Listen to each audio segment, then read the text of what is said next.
Okay. Right. What's your second part? No, I said it's a two-parter. Oh, okay.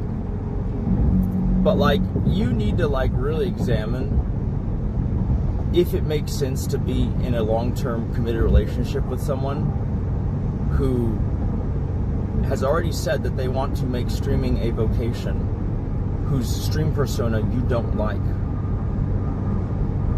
Okay? Like, you're gonna have to find some way of navigating that or making peace with that. Right? And then the second part of that is, because I'm telling you right now, like, just like how you used to say, but I think you've backed away from it, that your stream doesn't affect the way you react to things, right? I'm telling you, your stream affects your perception way more if you don't believe your perception's affected. Because it's fucking sneaking up on you. And it's really clouding your judgment because you have no understanding of, like, maybe taking it slow and zooming out occasionally and not letting the echo chamber kind of drive what you think, right? But it's like, you have to realize that, like, most of the time we're marching to the beat of your drum in more ways than one.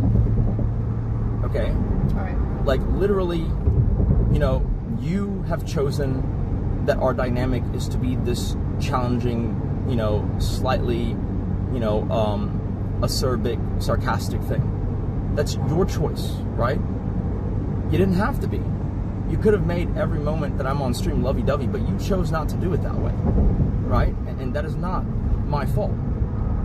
I can only work with what I'm given, and what I'm given is someone who is presenting a Nick and Milena, you know, type situation in terms of their old cooking streams, right? And it works for them, and so when you go into that vibe like Milena, and I go into it like my own spin-off of Nick Pollum, it's weird when you act so defensively and are actually incensed by that, right? It's like, dude, the whole point is this is like a vibe that's already established to have worked.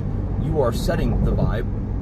You know, we're marching to your beat, but you're complaining that it's the Baton Death March because, you know, like, you don't like the result.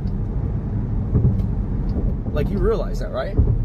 Like, you literally are an entirely different person, and you initiate being a different person right when the stream ends.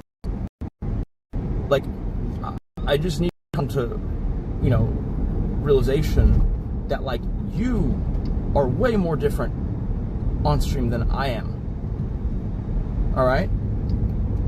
And that it is your beat that the tempo is set. I didn't start a streamer, and so when I come onto the scene, all I can do is rally, right? You're already on the court. You're already hitting the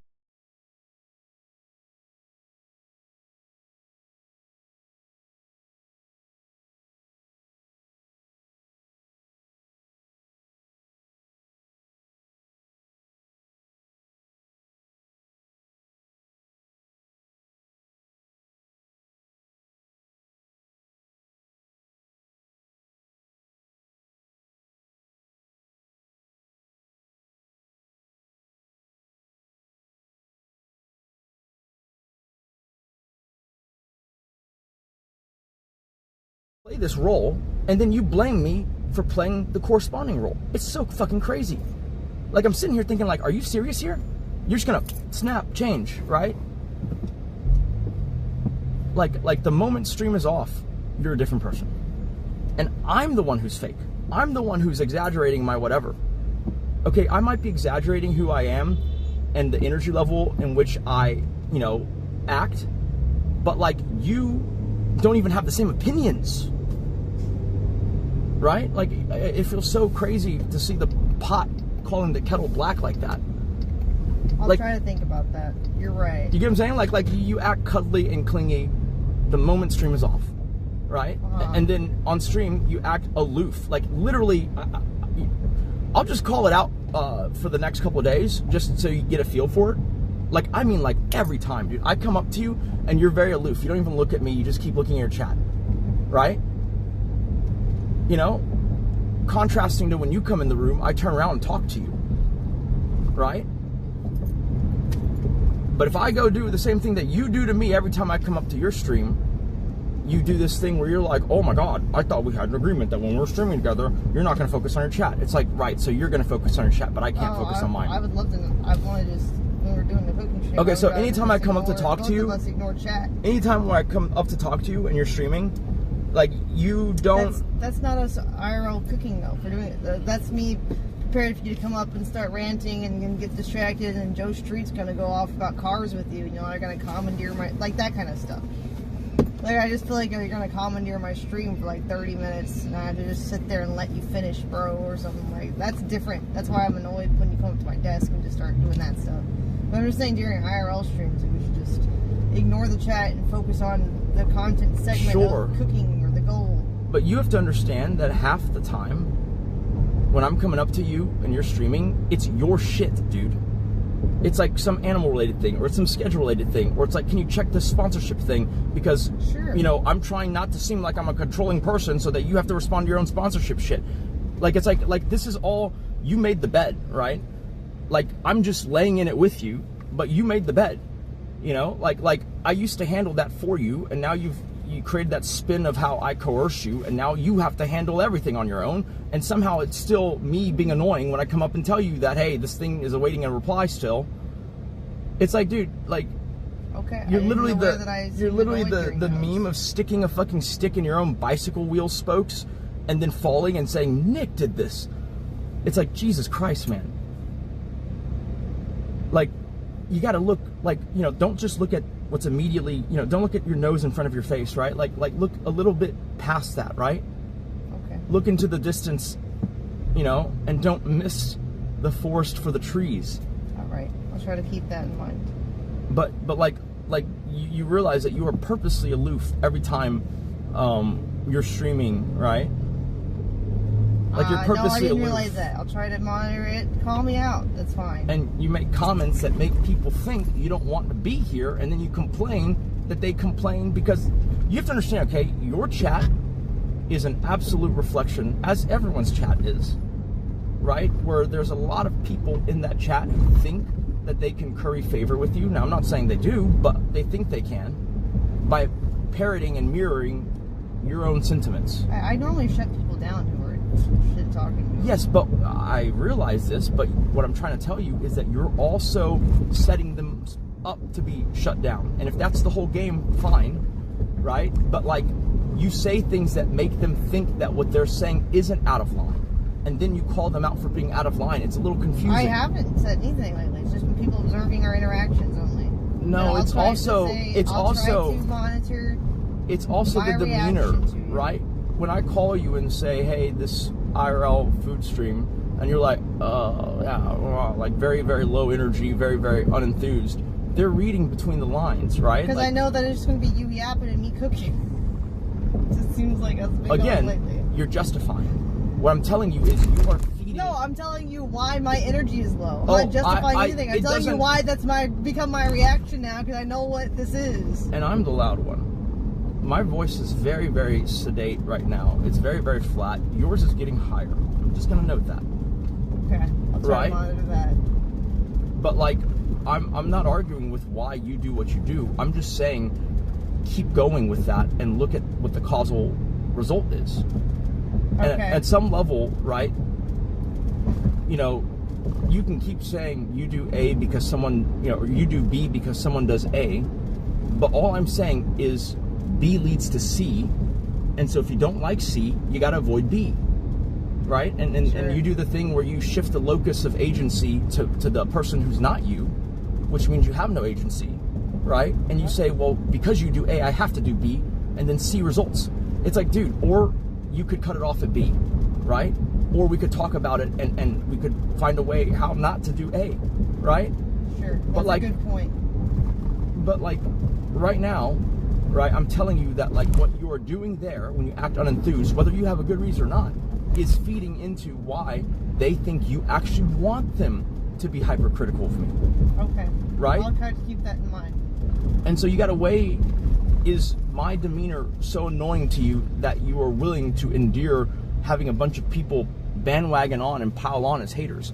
Or is it worth the effort in order to nip that in the bud to get rid of that. Like, that's my biggest gripe over the years, is that you could cultivate a chat that is what you want and that isn't as lecherous and whatever as you always claim them to be. Okay. Right? You could cultivate that, but it would require you doing something different than what you've done always in the past, right? Because ultimately, right, you have, especially female streamers, you have such a powerful driver of incentive. A lot of your viewership, a majority of the active chatters, like the overwhelming majority, they want you to like them, even if it's merely as a friend or an acquaintance, right? But sometimes it's even more. And so they see, you know, saying things that you align with and agree with as the best way to get close to you, right? And so when they keep saying it, it's because you keep indicating to them that it's secretly what you want. And I'm telling you that regardless of why you think you're doing what you're doing, that's leading them to believe that is the direct causal factor. I'm not trying to do anything. I didn't say you were. I'm saying you're like, you're sitting there saying, when I touch the hot stove, I'm not intending to burn myself. It's like, yes, but the solution is still to not touch the stove.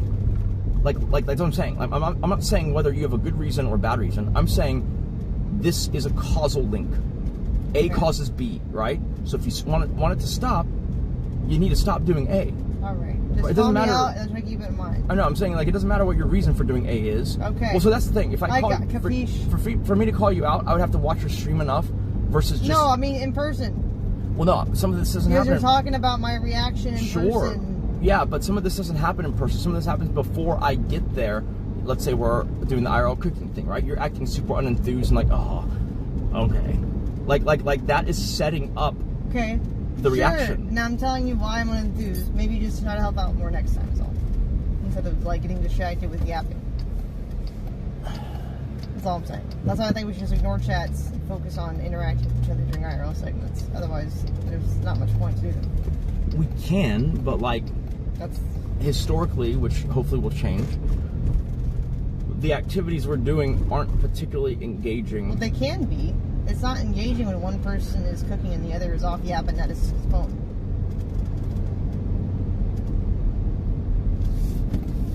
All right.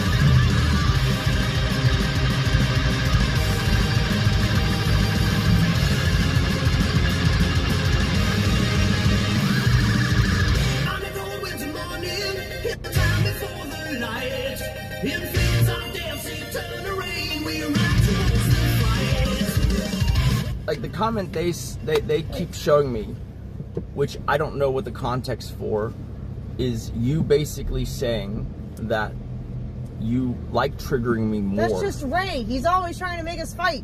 Don't listen to Ray. Are you saying you haven't ever done that? No, I always say I'm not trying to trigger you. Why are you falling for his rage bait? I'm not. You are. I've never said that. So, are you saying like recently? Because what I'm saying is, you have. You literally have. And it's not Ray. I don't like it. We have a mutual friend who told me that you said that. So, are you saying you have? What mutual friend? We'd have to mute. Ray? No. When did I say I like triggering you? I can give you the instance, but you're going to have to mute it. Was I sarcastic? I'm pretty sure. Don't think so.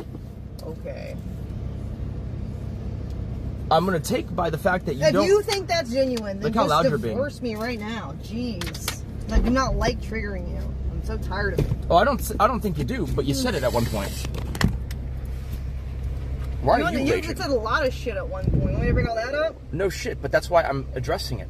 Like, I'm letting you... It's not true. I'm just telling you it's not true. I'm giving you a chance to address it. I was either being sarcastic... This is silly as fuck, dude. Whatever. The point is people reference it. I don't care. People reference a lot of shit that isn't true. Which part of you said it isn't true? I don't think that's true because it's not how I feel ever.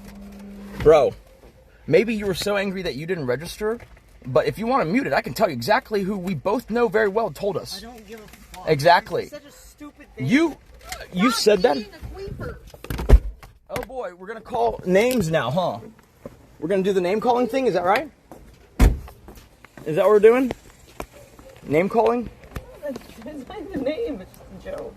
I always tell people in chat. Oh, I can, yeah, and I tell people things in my chat Can you too. open this door? But like, you want me now to just Can you fucking? open the door, please? You want me now to just fucking call you? I call my chat too. Dude, you're starting fights with other people because No. Ray wants us to fight for content. He always tries to every day. That's great. Every day he says fight. That's great. But what he is referencing actually happened, and if you addressed it, it wouldn't happen anymore.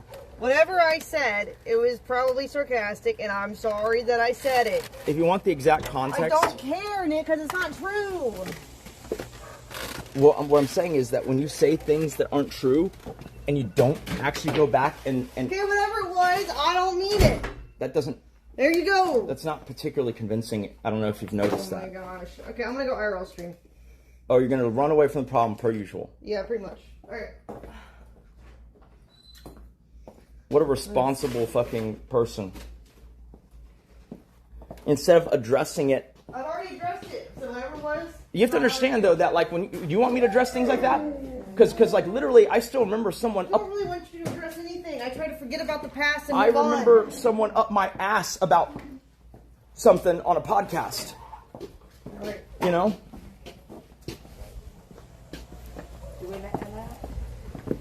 Bro, they're asking you questions. Yeah, you can. Seriously? You have to let her out. I can't hear it.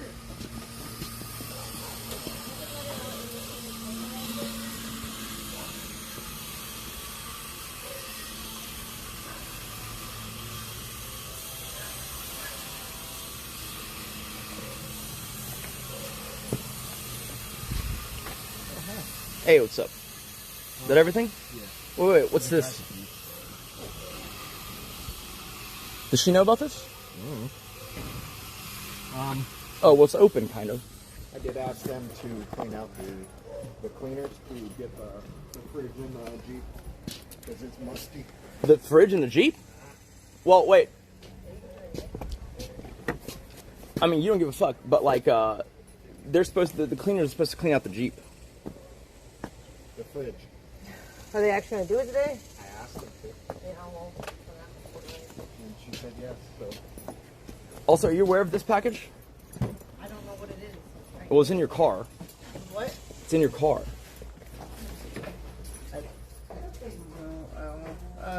Oh, that's a horse thing. Oh. Fine. Good. Sure. And then I guess. Wait, okay, the whole point was to address, you have to understand, okay, when you basically don't. You were supposed to talk about stuff you want to address off stream. You made that policy originally. Oh, so you want to go off stream? I asked you earlier if you want to mute it. I gave you 3 times the offer. I don't remember you asking me at all if I want to mute anything. You just said if you want to know who the mutual person is, not to start the discussion. You did not ask to mute before you started the discussion. You just did it. Well, the point is. You're not supposed to do that, remember? No. No. You're making a terrible fucking mistake. No. The point. No. I'm going to quote the policy. I'm going to quote the policy. If you want to start a fight inside, then you're causing the scene again. Let's go somewhere else. The policy exactly as stated was, if either of us are uncomfortable in the state we are. Dude, stop fucking doing this. I had the right to leave, and you wouldn't stop me. Yeah, but you also told. No. You told me we were going to meet. I want to correct this. No. I want to correct this. No. That's not what it was said. Stop fucking lying. I would like to leave, please. The exact stop. I would like to leave. I would like to address something. You already did. I would like to leave. No, I haven't. And you already left earlier. If you want to play that game, I would like to address something, which is that the policy has never been, we never talk about things that are controversial or problematic. No, it was always if we have a problem. Exactly. You would say it. You didn't tell me. No, Did you cite it once? You made this rule, and now you're breaking it. No, because I offered 3 times. You don't want to be put on the spot. 3 times. No, 3 times in this conversation, I've offered, do you want to mute it? No, you only offered that when you mentioned that there was a mutual friend, blah, blah, blah. You mute it, and I'll tell you. You did not ask to mute it before. Nor did you. Bringing up shit. Nor did you. Because I didn't know you were going to bring up shit, and you do anyway. Okay, our policy Our policy is that if one person wants it muted, we mute it. You right? did not want it muted. You said, no. I'm going to talk about no, this person, no. And I don't know you're going to bring up stuff that's until you fine. do, Hey, that's fine. But like then what you're trying to do, which is okay, is you want a different policy, which is fine, which is that we address everything off stream. Yes. But that is not previously the understanding. No, we have talked about that before. Oh, no, stop. You're purposely choosing your words very carefully here. We have talked about it, but we've never agreed to that. What we actually agreed to, we said okay. Nope. What we agreed to verbatim, and we've repeated multiple times, is if one person wants it muted, then it's muted. It's a one-way, thing, right? Like if I want it, it's muted. If you want it, it's muted, right? Obviously, if both of us want it, it's muted. The point is that the agency of control for muting it goes to either person in all situations. No, because you won't let me close the door. Can you please stop? That's great. Anyways, get a better fucking car, man. Like seriously, like can we just admit that like at no time? Can you stop asking me to admit stuff and leave me alone for a while? I never.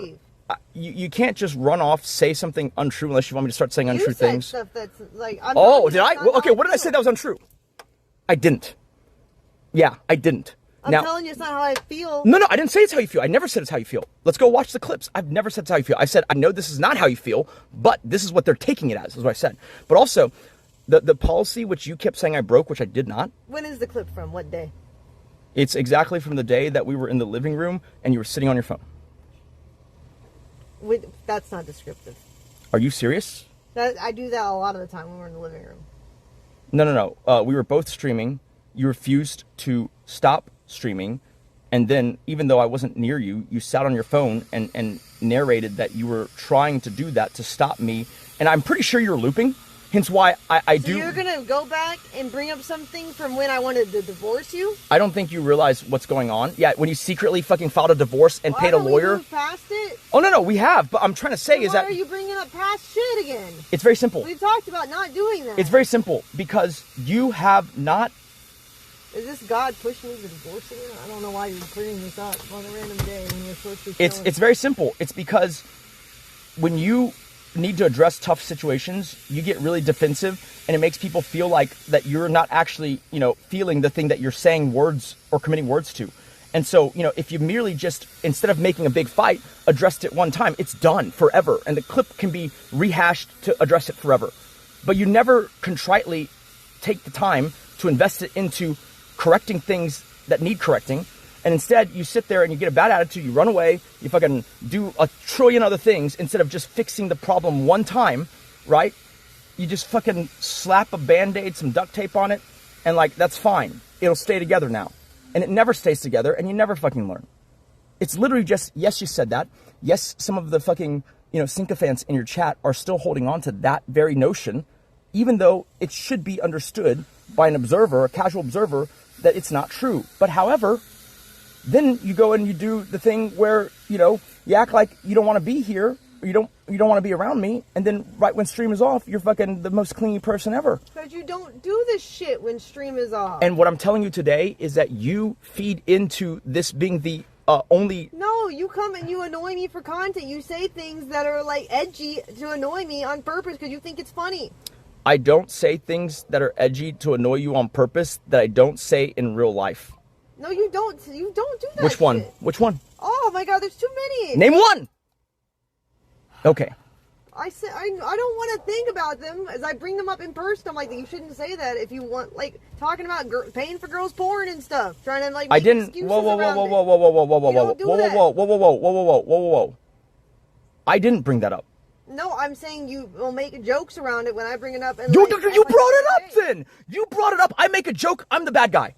Really? See, that's exactly my point. Thank you for proving it. You'll be like, so, I'm not allowed to. So you bring it up. Right? It's like you wouldn't bring that up unless you just want to be annoying. So, hold up. You get to say that I have certain things that are my boundaries, but I can't cite even the boundaries that you tell me. No, you bring up stuff that's annoying. Like, you wouldn't, when we're not streaming, you wouldn't be like, so I'm not allowed to watch porn, right? Like, to your buddies or whatever, like if you had friends over, you wouldn't say that shit. You're doing it to be fucking annoying. Why are you so pressed about a thing that I'm bringing up an example. The most recent one yesterday. Okay, so I don't bring that up to be annoying. I bring that up because it is a subject of contention. No, you wouldn't bring it up off stream if your friends are over. You bring it up for your stream buddies because you view it as content. It would depend on the context. With my investment friends, probably not. With my, high school friends, maybe so. Like, it really depends. You wouldn't. You would find that embarrassing. Like, if we had them over for dinner, you hadn't seen your high school friends in a long time, you wouldn't bring that up in front of your wife. Being like, I'm not allowed to watch porn, right? I don't think you know the type of people I hung out with in high school.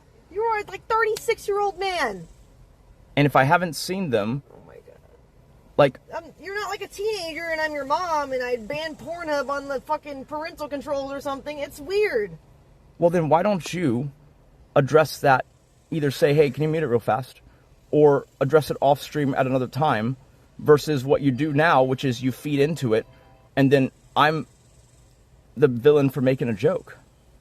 I'm not saying you're a villain. I'm saying you do stuff to annoy me. You say stuff to be annoying because you find it funny for content. Okay, listen. On the spectrum of doing things that the other person finds annoying... Are you justifying it now? Oh, no, absolutely not. I'm saying that, like, I don't even have a category for what you do after the fucking break-in thing. Just leave Amaranth. I can't. He's standing against my car door. I'm not going to drive away while he's standing there. Oh, you're in my car. Like, if you want to say something is annoying, just either mute it or text me or something, right? Like, it doesn't have to be, okay, well, he said this thing I find annoying. He must want to annoy me. Therefore, I guess we're going to start escalating this thing. That's a retarded way to approach it. And our policy, let's not get it fucking twisted, and you know this is true. I don't know why you suddenly want to pretend like we said and agreed to something we didn't agree to, but the policy has always been, if either of us wants it muted, it's muted.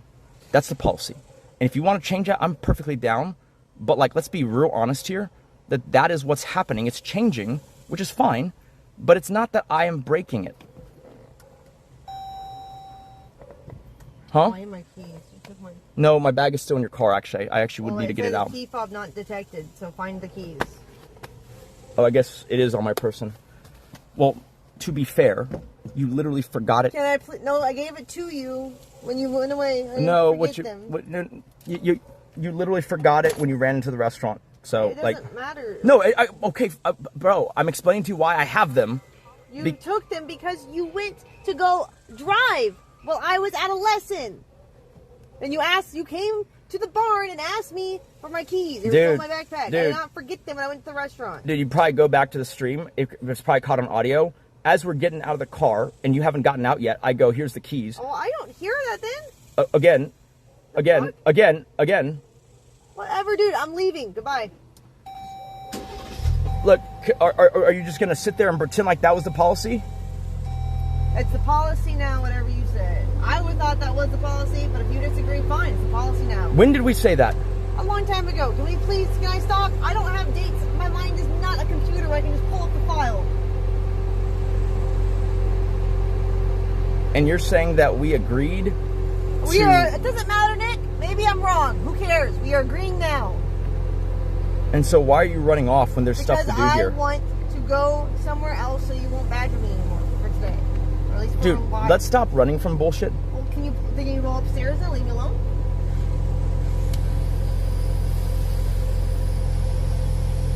Like, you should probably think through why it is that shit is so combative when there's other people watching. Because you know right now, you start shit.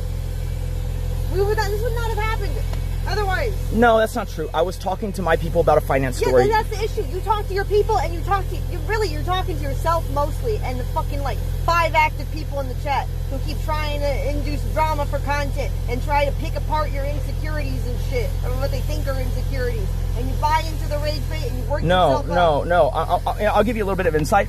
What happens is they're reading between the lines of Stop! I don't care. I want to leave. Goodbye. Please, let me leave. Dude, you got to stop running from shit. Stop. You got to stop running from shit. You told me last time you would let me leave when I want to. We also said last time that because... No, you... Stop. Oh, you're going to cut me off from... Stop combating me. Let me go. We've agreed... No. There's a very set thing, and I'd like to start doing that, which is that the whole point of fucking building up the wall is to not have vulnerabilities. If you're always leaving when we're fighting, shut up! If you're always leaving when we're fighting, you're literally making it predictable. And so we agreed last time that you would not leave and that we would not. Let me finish. The alternative is you go upstairs and leave me alone. Stop interrupting me. The actual alternative was we decide a time on when to talk about it and then I leave you alone. Correct. That's the thing. Word for word. Because it is stupid that every time we get into a fight, you're going to jet off. That's the stupidest fucking behavior. We might as well tear down the fucking wall. Mr. Gorbachev, tear down this wall. Like, you know it's true. Especially at night. It's the stupidest thing ever. Not at night. It is noon. It doesn't matter. You're making a predictable instance of the door opening.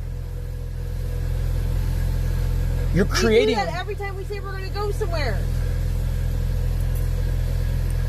But at least in those cases... There's people here. You're fine. At least in those cases... Let me finish. Literally, you've been followed back before, dude. We literally do it. It's the same concept. I've never been followed back. You've been followed back. Stream anywhere. We're streaming in the car. The difference when I'm with you, though... You're okay? not with me. I'm leaving. No, I'm saying... You just said when we go anywhere. I'm saying what the difference when we're together is that I'm fucking armed. I can go places by myself. I do it on stream anyway. I do that anytime I go anywhere somewhere by myself. I'm an adult. I'm fine. It's during the day. I'm not going anywhere sketchy. I will be fine. You're probably right on that, but like we've said before, right? That like the whole idea is we'll separate, but we'll determine a time when to talk about it. Is that not right? But the way to go, implying that I'm not armed. Thanks. Appreciate it. Good job. Are you fucking retarded? Because people probably think that I would be. Are you fucking retarded? No one thinks that. No one thinks that. Otherwise, you would have pulled a gun on those guys, you dumbass. How could I pull a gun on 3 guys? You didn't know it was 3. I did. They all entered the room at the same time. The fuck? You didn't have a gun in your hand. Look, so if it... okay, fine. What if it was 1 guy? Oh, no. I thought it was going to be 3 guys, so I didn't have a gun. That's the stupidest thing I've ever heard. People carry guns in their car a lot of the time. Thanks. Bro, given your episodes, which you've also never corrected, about your extreme paranoia around me having guns, they're more liable to think neither of us have guns. So, yeah, no, thanks to you. Your rant about not being safe because I have guns, literally, even though my guns... Any reason to complain and leave me alone. No, you're finding reasons to complain. Okay, I'm on a divorce then, if you're going to be this way. Go away. I will see you later. No, fuck that. Then you can deal with this shit. You're going to fucking leverage divorce what you told me not to do? Please let me close my door. No, fuck yourself. Fuck yourself.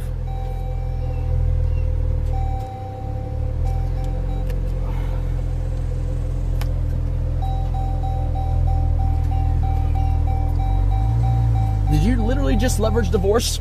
I'm not leveraging anything. You just said, if I don't... Wait. What does leveraging mean? No, if you're gonna act You this way, said don't if. You said if, then, you'd get a divorce. That's leveraging. That's literally what you would call my being leveraging. Is it not? No, it's not. How is it not? Balls in your court. How you choose to behave. Literally, that's like every time... I'm not trying to... That's like anytime you claim I do something... That's like anytime you claim I do something and then I give you an ultimatum. That's the same thing. Are you literally just going to pretend it's not the same thing? Is that right? What are you doing? I'm trying to go forward because I don't want the door to hit the pillar. Because you are refusing to exit like a fucking child? Well, I'm just going to sit in the car then. Listen, you were leveraging. Just admit it and stop doing it. The whole point was we're not supposed to say that. Am I wrong? I disagree now because of the way you're behaving. I don't want to be married to this. This is very ick. Very. Right. Because you had a bad attitude when I literally woke you up. I literally sent you an apology message. When? Well, I was at the barn still. I didn't even see it. Well, that's not my fault. My phone. No. My phone. All right. And so then you crank your music up all the way. Yeah, because you won't shut the fuck up. You keep yapping. Why don't you fucking talk to me? I try to. You know me. You're gonna talk. I can wait. I don't know if you knew this because I literally told you, but then I tell you that I went home and I fed the bird and I came right back. Yeah. When the fuck do I have the time to fucking? When you always are on your phone, just doom scrolling while you're driving. You can at least read your wife's text message. Except you put my phone over there and it was plugged in and charging, and so I wasn't. I sent it to you when you were still coming to the bar. I didn't see it. God, I don't care, Nick. Leave me alone. You've ruined everything. Goodbye. Can you stop with the whole bullshit about I ruined everything? damn door. No, fuck you. I'm getting in the car, dude. First of all, my stuff is still fucking here. Well, take it and go. Dude, you want to just calm the fuck down and actually follow a single fucking thing that we talked about? Because, a nice start would be recanting the bullshit you just said that you said out of emotionality that you always tell me not to fucking say. I'm gonna go get Uber then. Do you know that? You doing this shit again? You're gonna fucking send 100K without even knowing it? Nope, I'm just gonna get Uber until you calm the fuck down. No. You're the one who levied it to you not?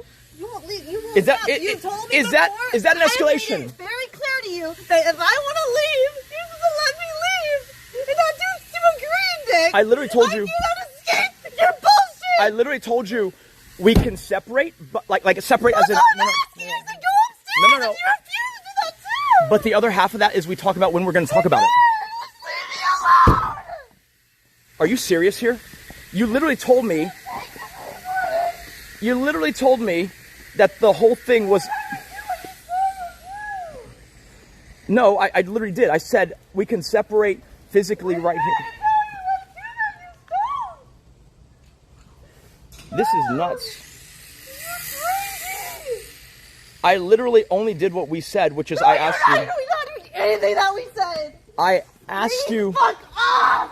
I literally asked you. When are we going to talk about it again? We don't have to right now. I can lock my door in my room, and that's what I'm gonna do. Yeah, but you didn't also. You didn't set the time. Leave me alone. You didn't set the time for when we talk about it. Are you saying that's not been part of the policy? Anymore. Are you saying that's not been part of the policy? Our policies are pointless. Oh, so You you're. make them and then you just ignore them. Stop. So when are we going to talk about it? I don't know, Nick. I need time alone. Did you realize that was the policy, right? Maybe later tonight.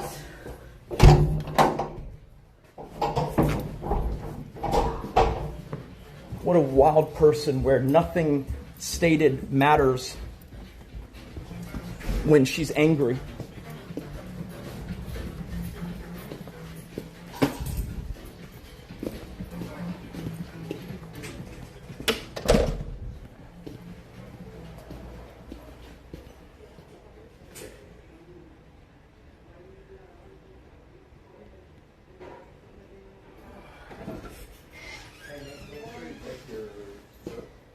Yeah, thanks. Allergy.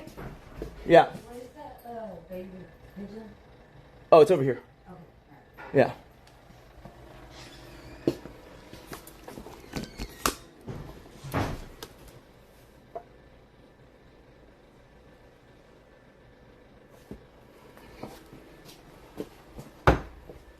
Give me just a sec, guys. I'm gonna try and heat up some food for this guy. Oh, don't fall.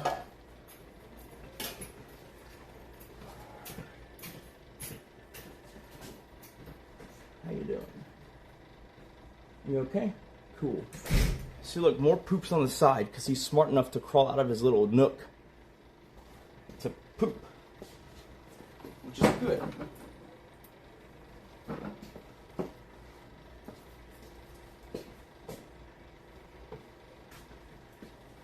The thing about it is, I might seem like, and it might just be true, that I have a hard time letting things go, but the problem is she could set the record straight and then it wouldn't be a recurring thing. She chooses not to.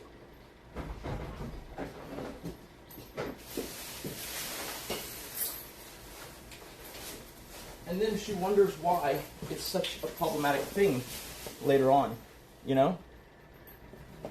Hey, buddy.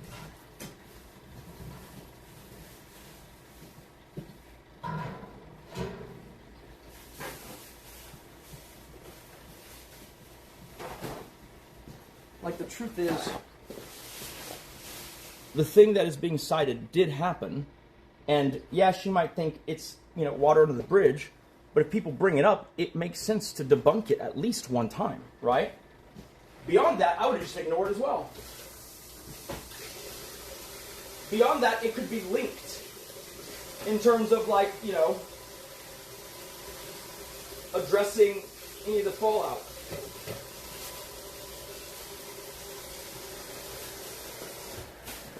But you see, like, the problem is that instead of ever addressing the underlying issue, she would rather just keep hiding and, you know, doing the whole let's draw it out and hope that it just goes away on its own thing. It's pretty unfortunate, especially since if you think about it, right? Okay, so maybe she did apologize. I didn't see it, right? But, like, after I picked her up, I wasn't being antagonistic. I was talking to my chat about a finance story. Like, turning the music on really loud and turning it on the longest song you know, that's antagonistic, right? Like, that's straight up antagonistic. It's like you are trying to incense the situation, and that doesn't sound very, you know, in line with an apology.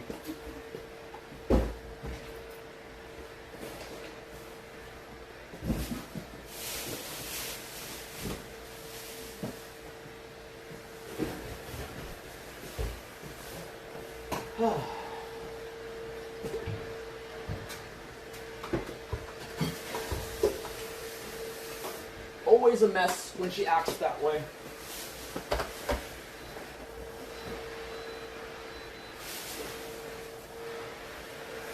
Literally, I have a very hard time. Like, I set it up for you guys, right? I set it up for you guys already. It goes like this. I wake up, she oversleeps, right?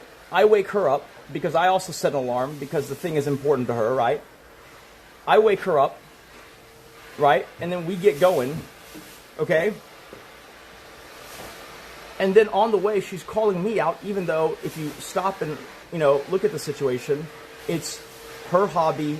I'm getting involved because she wants me to be involved. That's her call. She wanted me to buy the gear because I guess it's like role playing or some shit. And so I buy the horse, you know, riding gear. And then after all of that, right, and waking her up and driving her there, she finds a way to call me a hypocrite about some random thing where I'm wearing kitty gloves to not address the situation head on stream, because the truth is, the hypocrite ain't me.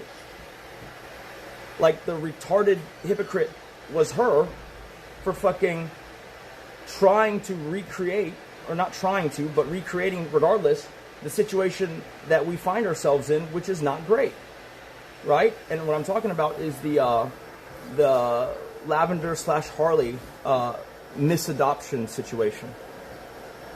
You get what I'm saying? Like, that was avoidable. Like, that was avoidable.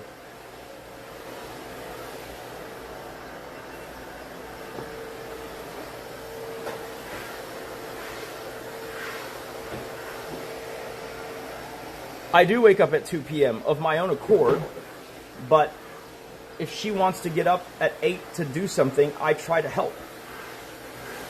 You know? I try to help, right? Like, you have to understand, okay, so much of what I do is not of my own volition. It's because she wants it done that way. Or she wants this thing obtained or attained, right? Like, I'm a pretty willing co-pilot, but, like, if I'm sitting there flying the goddamn plane and you're sitting there fucking basically instigating and insulting me, I mean, dude, you know, take the wheel. And you see, I'm telling you, you want to hear the saddest part? Is that I know how this plays out, like with her, right? If she says, this behavior when we're fighting, I don't like it, stop doing it. And I stop doing it, all she does is think that it's an additional button she can press to make me mad if she does it instead. You see what I'm saying? That's the fucking play. It's retarded, but that's the play. Right? You'll notice, I don't yell, she raises her voice first. Right? She tells me I can't say the word divorce, she says it first. You see, on and on and on. And that's why I hate it when she draws these boundaries, because I already know how this movie plays out. It's that once the boundary's drawn and once I'm adhering to it, she will go and violate it to see if it can get a rise out of me. It's a pretty crazy strategy on her part, right? Wild strategy, Cotton. Let's see if it pays off. Like, it's so fucking wild to be doing it that way. Right? You want to know why? It shows you that she basically doesn't understand incentives. Right? Which is why before I came into the scene, nothing was working out for her, because she didn't know how to create the situation that she wanted to be in, because she didn't know how to motivate the people around her. Okay? When someone does something you want them to do, you shouldn't use it as ammunition to make them mad. You should be, if anything, Pavloving it by doing something that they like, so that they know that, or tacitly or overtly, that what they're doing is appreciated and you like it. Right? That's how you get into a virtuous cycle of feedback looping each other to where you're building each other up. Okay? Or, I guess you could just when they do something you want, you throw it in their face, and then they're less likely to do it next time. Like, why would you choose that way of doing it? Like, I will never understand that.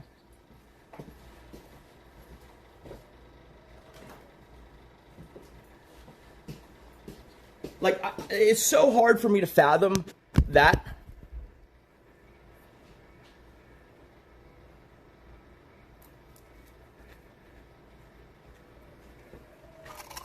Well, literally, she had me come down. If you want to go to the first fight, she had me come down to do dog chores, which I did, right?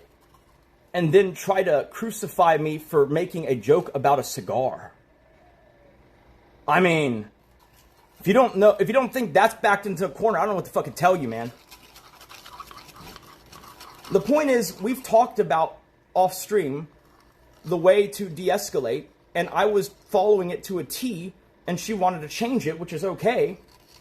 But like, she was trying to indicate to you guys or her chat or both that like, I'm not following the thing that we outlined, and that's not true. I'm following exactly what we outlined. But as with many people, when she gets into the actual situation, she suddenly wants it to be obviously exactly the way that benefits her, right? Which is fine. I don't care, right? You know how I operate, guys. You tell me the rules and we'll play the game.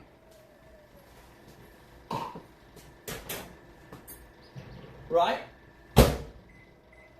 Like, you tell me the rules and we'll play the game. It's just wild that like for instance, literally I was doing it verbatim. It was like, okay, you like the idea is if we get into a fight, right?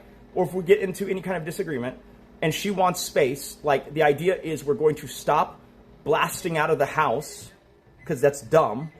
And then she will go find a space that she wants and I will find a space that I want, and it's not the same space, but we're supposed to make an arrangement to figure out when we are actually going to address the issue and talk about it. That is full stop the policy, right? The thing that we've decided will help end fights. And then when I'm asking her, like, she's like, I don't know when we'll talk about it. It's like, well, that's not what we said, but like, leaving is also not what we said, and so on and so forth. Let's see, BJRKN. Imagine needing to tag his wife who made a name for herself just to get as relevant as you are. Oh, it would be my mods tagging. I don't even know what the title on Twitch is. It's less painful for her to ruin the relationship versus you. She knows it won't last and won't be able to live with herself if you end it first. It's a ticking time bomb. I mean, the problem is, like, if we're being perfectly frank for a second, is that she would have a worse time if it ended at any point, basically, right?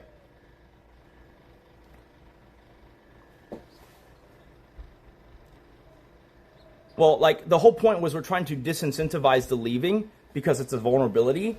And so it feels way better if she just goes into essentially the panic room if she wants to, because that's the most secure spot on the premise. And if she, there's like, it's literally like, well, I won't say what it is, but like, I mean, she can watch TV in there, she can do whatever in there, right? It's not like there's nothing to do in there. And then it's like, okay, well, once that's the case, then, when we've established that you will go to a space of your own and I'll go to a space of my own, and that we would tell each other or find an agreement of when we're going to talk about it, right? it's weird, okay, to then pretend like the policy is that she can drive off. When we've literally talked about this, my point was this. There's no reason to raise the walls and up the security if you're just going to blast out of here predictably to a certain catalyst. You get what I'm saying? You can make the walls as high as you want, but if you telegraph that you are going to open the gate wide every time you're upset, well, all they got to do is watch your stream and wait for it. Right? It's a stupid security vulnerability, and it obliviates the entire point of boosting the security. Right? I mean, I'm okay if that's how she really wants to live, but like, then let's fucking stop the pretense of this wall. Right? Like, it's ridiculous.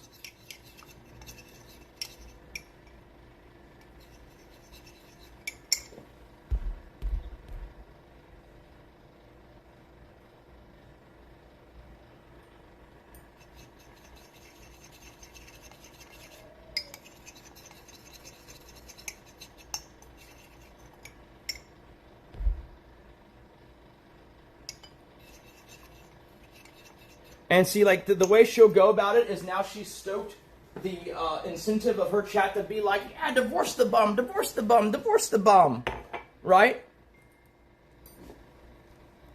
And, you know, I almost want to say, like, dog, you should go back and clip that earlier drive up in the early part of the drive when she's addressing one of the haters and she's like, well, you know, he does all these things. It's like, yeah, I do. And I still do.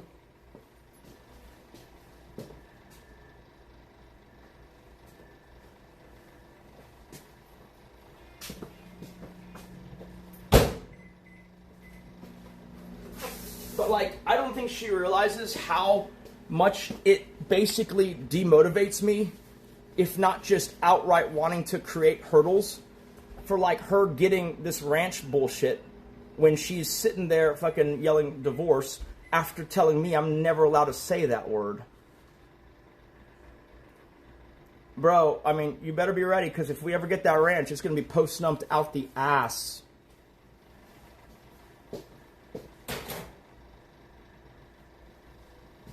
Like, what a stupid, silly way to fucking operate. Right? Like, you tell me not to say it, I don't say it, now you're saying it. And, you know, the sad part is, if that was like an individual thing, it's still not great. But literally, it happens every time, no matter what the incentive actually is.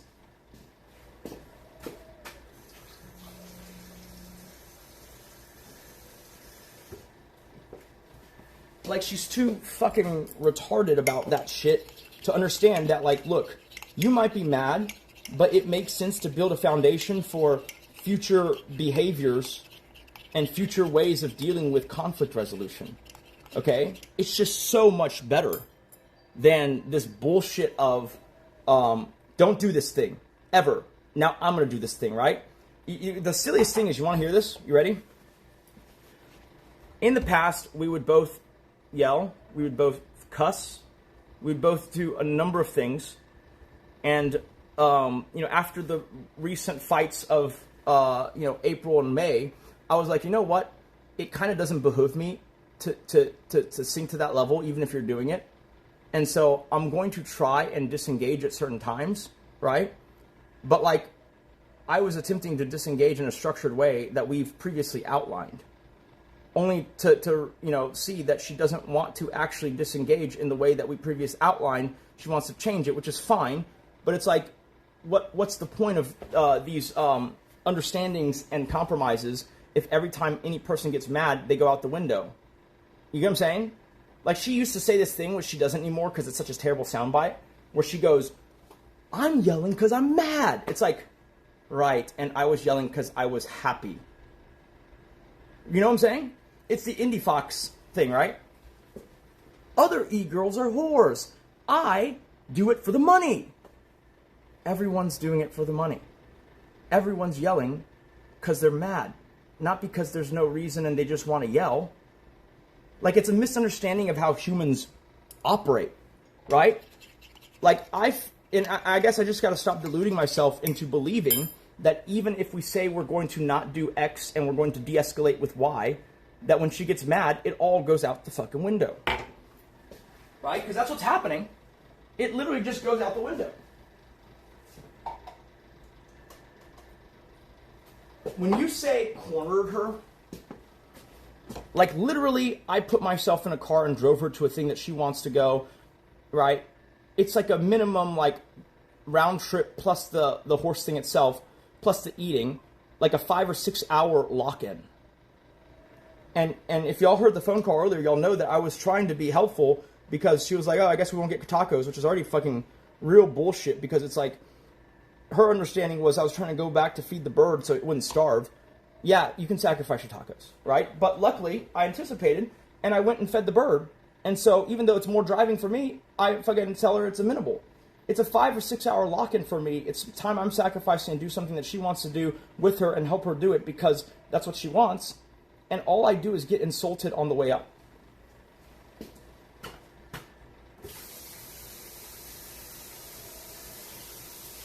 I could not imagine what her reaction would be if I did that to her when she was leaning in and doing something for me.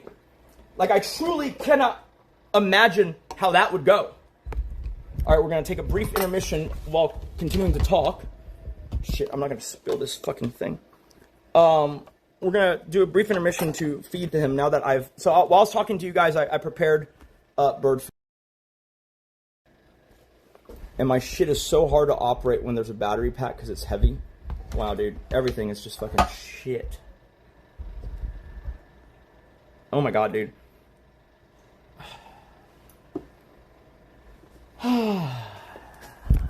Sure. Do weird shit.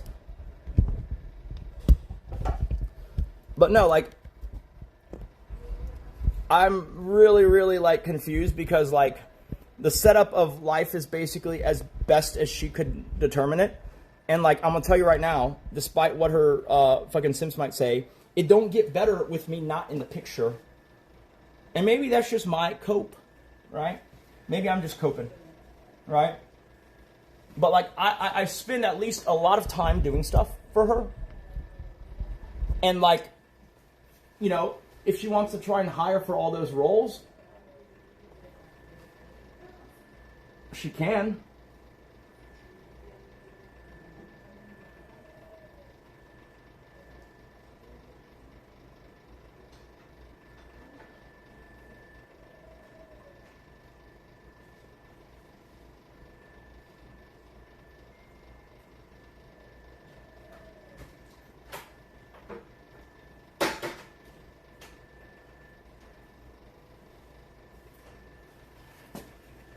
A BRB.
You know what I need to do, guys? I need to get my mic so that y'all could hear that glorious shower.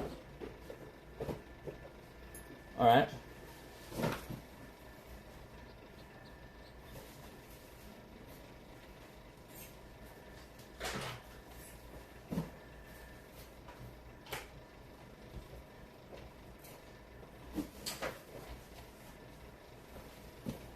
Hold on.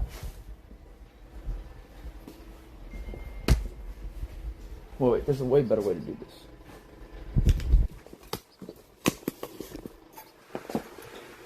He's so cute right now. He's so happy to be getting his food on time. Look at him, he's so fucking vocal.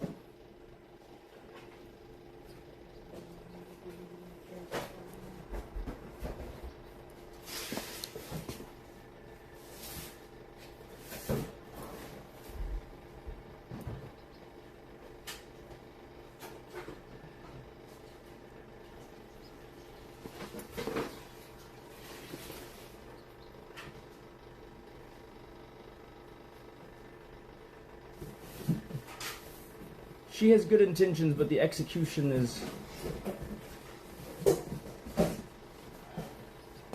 challenging.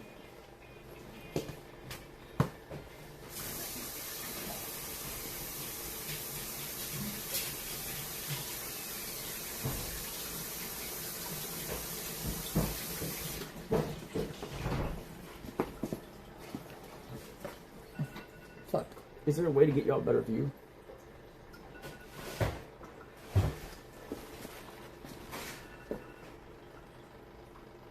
Ready? A little more. Are you full?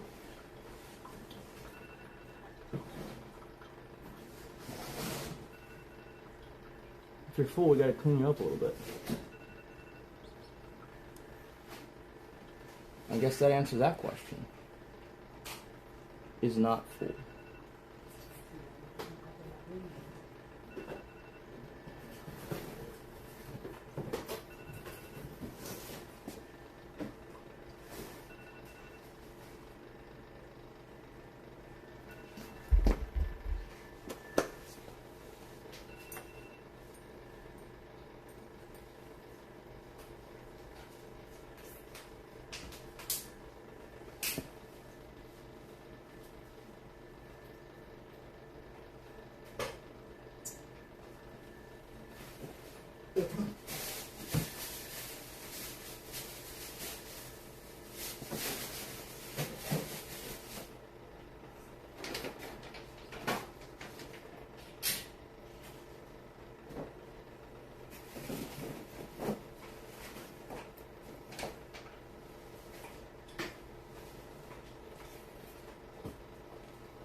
Now that I'm reading the apology, it's like but it's like, even that leaves a lot to be desired, even though if I'd seen it, it probably would have been helpful, but at the same time, I feel like I wasn't particularly antagonistic after picking her up. I feel like I was being pretty nice and saying, I did feed him, so you can go get tacos. I'm not hungry, but I'll sit there and wait. Right? And then I actually got engrossed in talking to you guys about a finance thing. And then she turned the music up to prevent me from talking about a finance thing. I don't know, man. That seems pretty fucking antagonistic to me. And I don't think that an apology would have necessarily addressed the later transgression.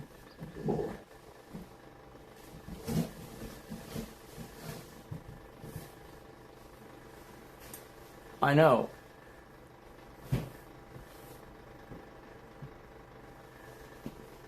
Like, it's pretty fucking annoying, right? She, of course, yeah. Of course she does. Because, like, the whole point is to avoid accountability and talking about things that might resolve the issue. And instead, let's exacerbate it by throwing fucking Band-Aids on it.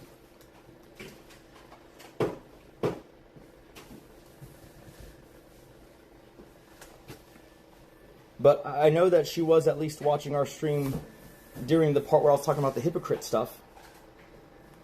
Right? Because she cited it in the apology. So there's that. Let's see what craziness we're getting into now. Oh, she ended up sneaking out and going when I'm feeding the bird? Of course she did.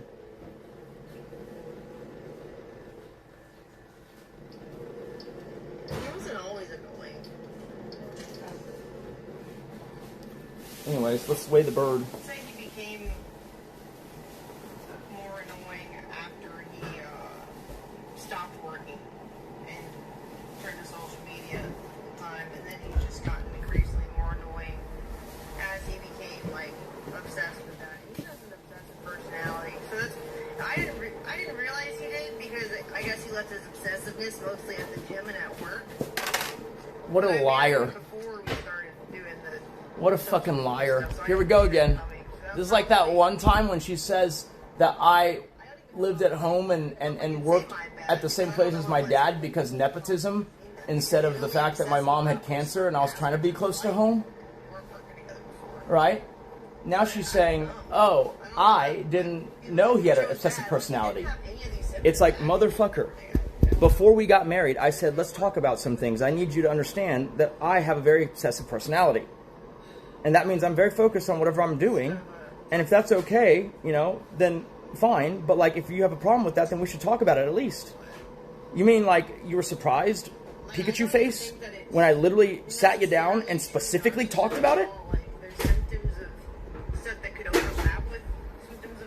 Like, are you fucking kidding me? Just like obsessive personality. No, it's just fucking annoying that she's basically choosing to be. Like, get the last word in and right, blah blah blah. I don't know. It's weird. It's because he has the ability to be humble if it's a subject that he knows he doesn't know about, stuff like that. Where I don't think it's like true narcissism, and he does have compassion for like creatures and stuff. So, I don't know. It's weird. I think it's just obsessive, like really bad obsessiveness. Let me in. Okay.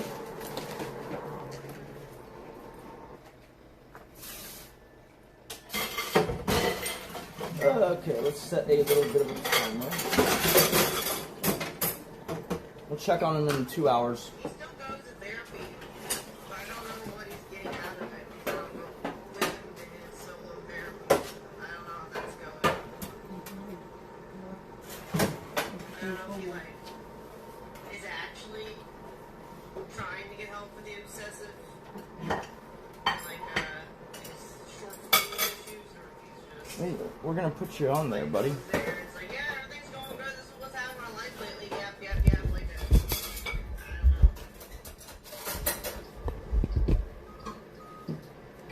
I don't know. Why do you want to get out? You want to get out? Maybe you gotta poop. You probably want to poop. And it's tough to get out now that you're so full. You know?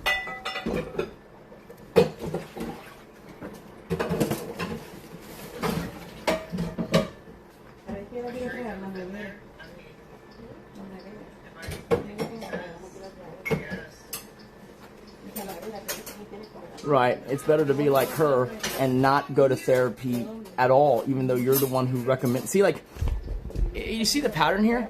She goes, we need to go to therapy. And I go, okay, and I start going, and then she doesn't go at all. 200 feet away. It's like, what is this? Right? It's rules for thee, but not for me. It's always that way. It's crazy. Like, I've been going, and she's over there throwing shade at me going, and the sad part is I can't even throw shade on her going because she hasn't fucking gone. In fact, I keep finding her recommendations for specialists so that she can have options because she doesn't fucking look for them herself and keeps shooting down every option everyone pitches, but won't go look for them herself, right? It's just like the lack of self-awareness here is nuts. Are you good now? All right, bub, we'll check on you in 2.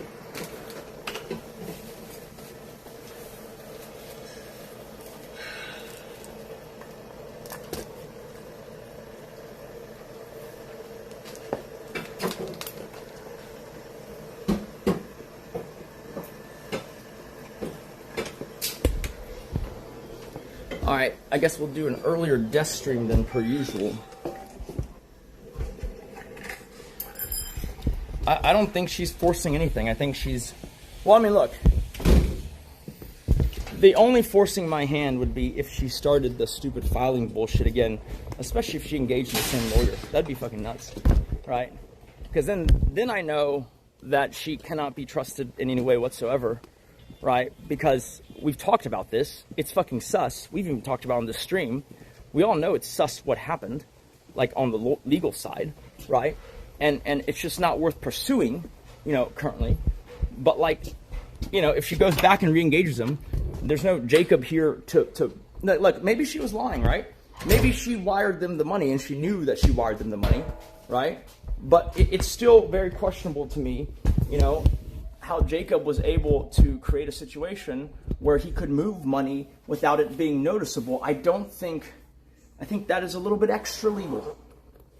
You know, I don't know, it's a gray area at least, right? And so it's like, fine, but now it would be you doing it.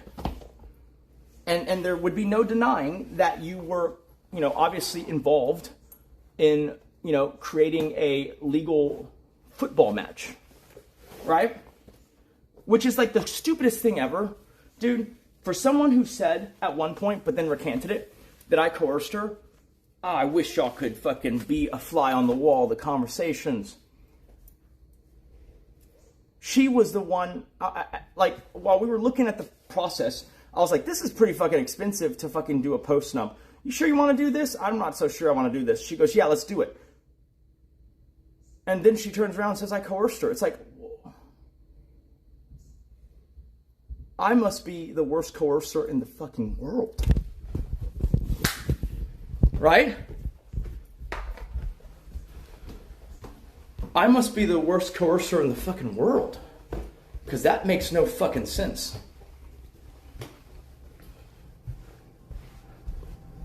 What's up? Do we know where that list went? Oh, it should be with the stuff. If you go over there, it should be on the box. Yeah, yeah. I was looking for it up here, like, when it comes to go. Yeah, we moved everything over there. Okay, cool. And then, yeah.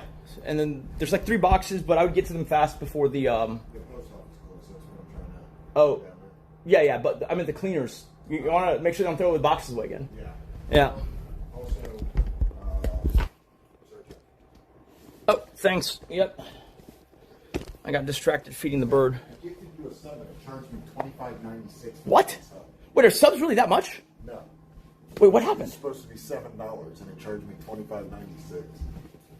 And it charged me like the other day when I was doing the other ones. Yeah. I expected it because it was, I gave you 5, no, I gave you 10 and her 5.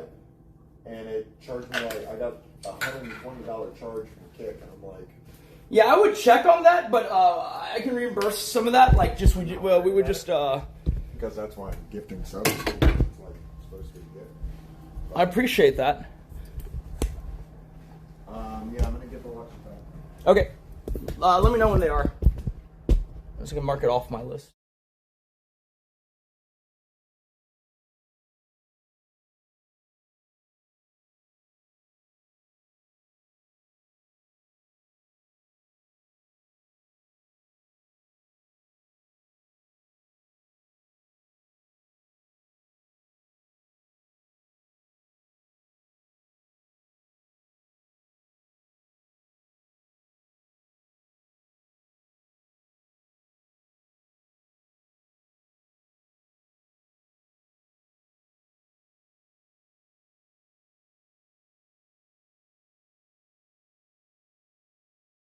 All right, is there an echo? Can you hear me?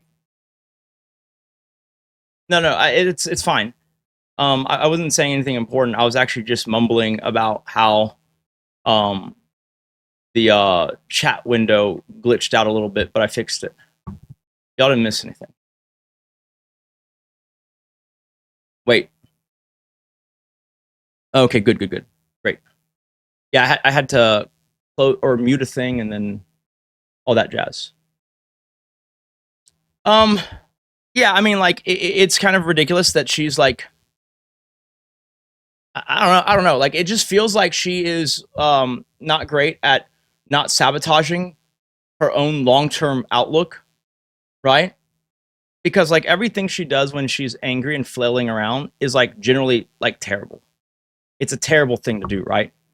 Also, we might go IRLing in about an hour. Can y'all remind me to go IRLing? Because I have something I need to do, which I'm just going to keep setting into motion the thing, even if it doesn't happen, right? because I need to get an outfit tailored so I look more Asian for the ice scavenger hunt if I go, right?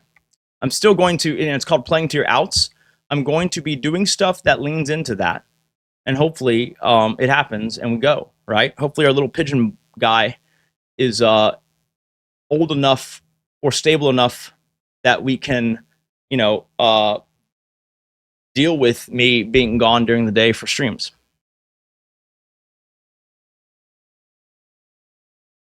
I've heard that logic before, Will Braham, but here's the thing, right?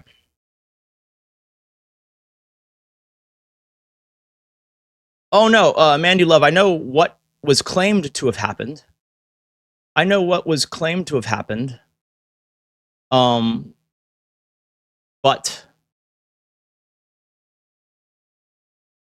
I don't know if it's true, right? So what happened is because we used the same, the law firm she was using is owned, which is already a terrible fucking, you know, incentive structure, right? Like it's probably just conflict of interest. No, it's straight up conflict of interest. But like, you know, ignoring that moral quandary, the agency that we use / management company is owned. The equity in that company is owned by the same person who owns the law firm that she used. You see? And so what happened was allegedly, and the story has changed already on the legal side. Allegedly, you know, they are saying that, you know, at first they were saying, well, Jacob agreed on your behalf to take the earnings out of cash flow yet to be paid on the agency side. That is what they originally said. And when she replied, well, can I see what the agreement was or what he said? They go, oh, you're not aware of it? Maybe there isn't one. But the point is we took your original thing about saying that, you know, you wanted to engage a lawyer and, you know, we don't need a official engagement, you know, agreement on paper for us to start representing you, which we have. Which that part is actually true, but the sussy part to me is like, wait, you said you had a thing. Now you're saying you don't have a thing because we don't remember a thing? You see what I'm saying? I feel like he did have a thing, right? And then he realized it's invalid because Jacob was acting as an independent person claiming to be acting on our behalf when he wasn't, right? Because that would be real bad for him. And so it'd be better if he didn't have a thing at all. You see what I'm saying? That's what I think the angle was. But it could also just be true that she just, you know, agreed to that herself. And Jacob wasn't involved at all. Even though what she told me was that she was unaware of where the money came from or how much it was. Which I tend to believe her. Okay?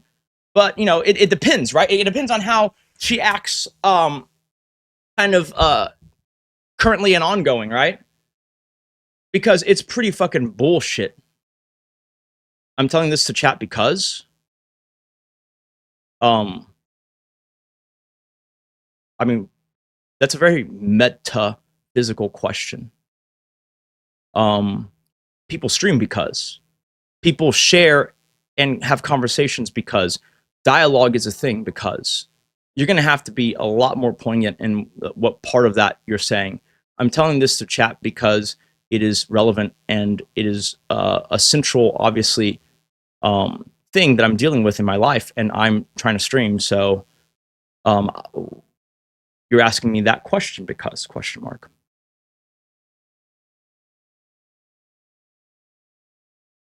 Or talking to her chat instead of actually addressing her. Is that what she's doing? I mean, she's like trying to do dumb diagnosis shit. Right? But I didn't realize she was actually talking about the issues.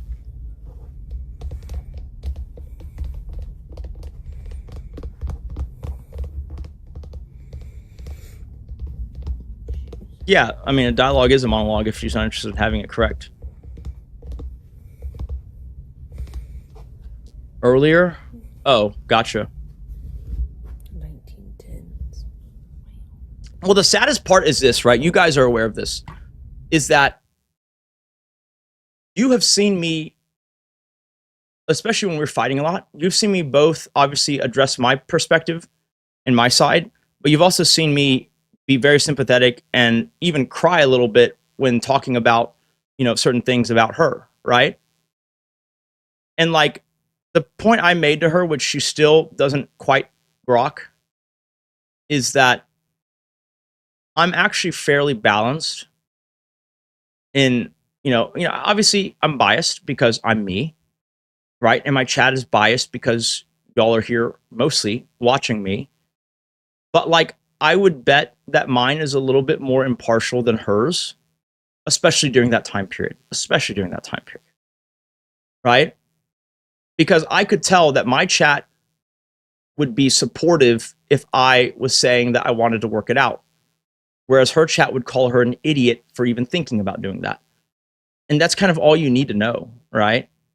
Like, a chat that keeps running off a cliff when their streamer says stop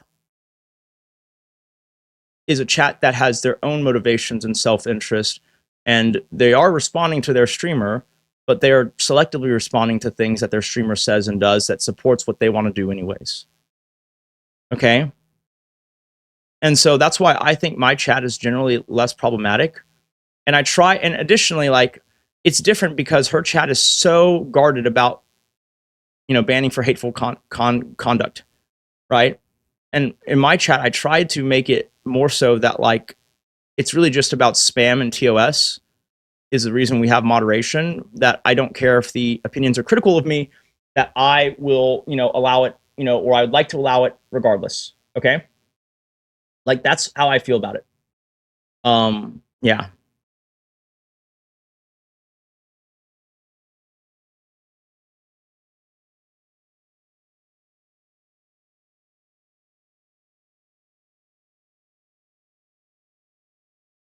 Oh yeah, no, absolutely, Floppy. I do not disagree.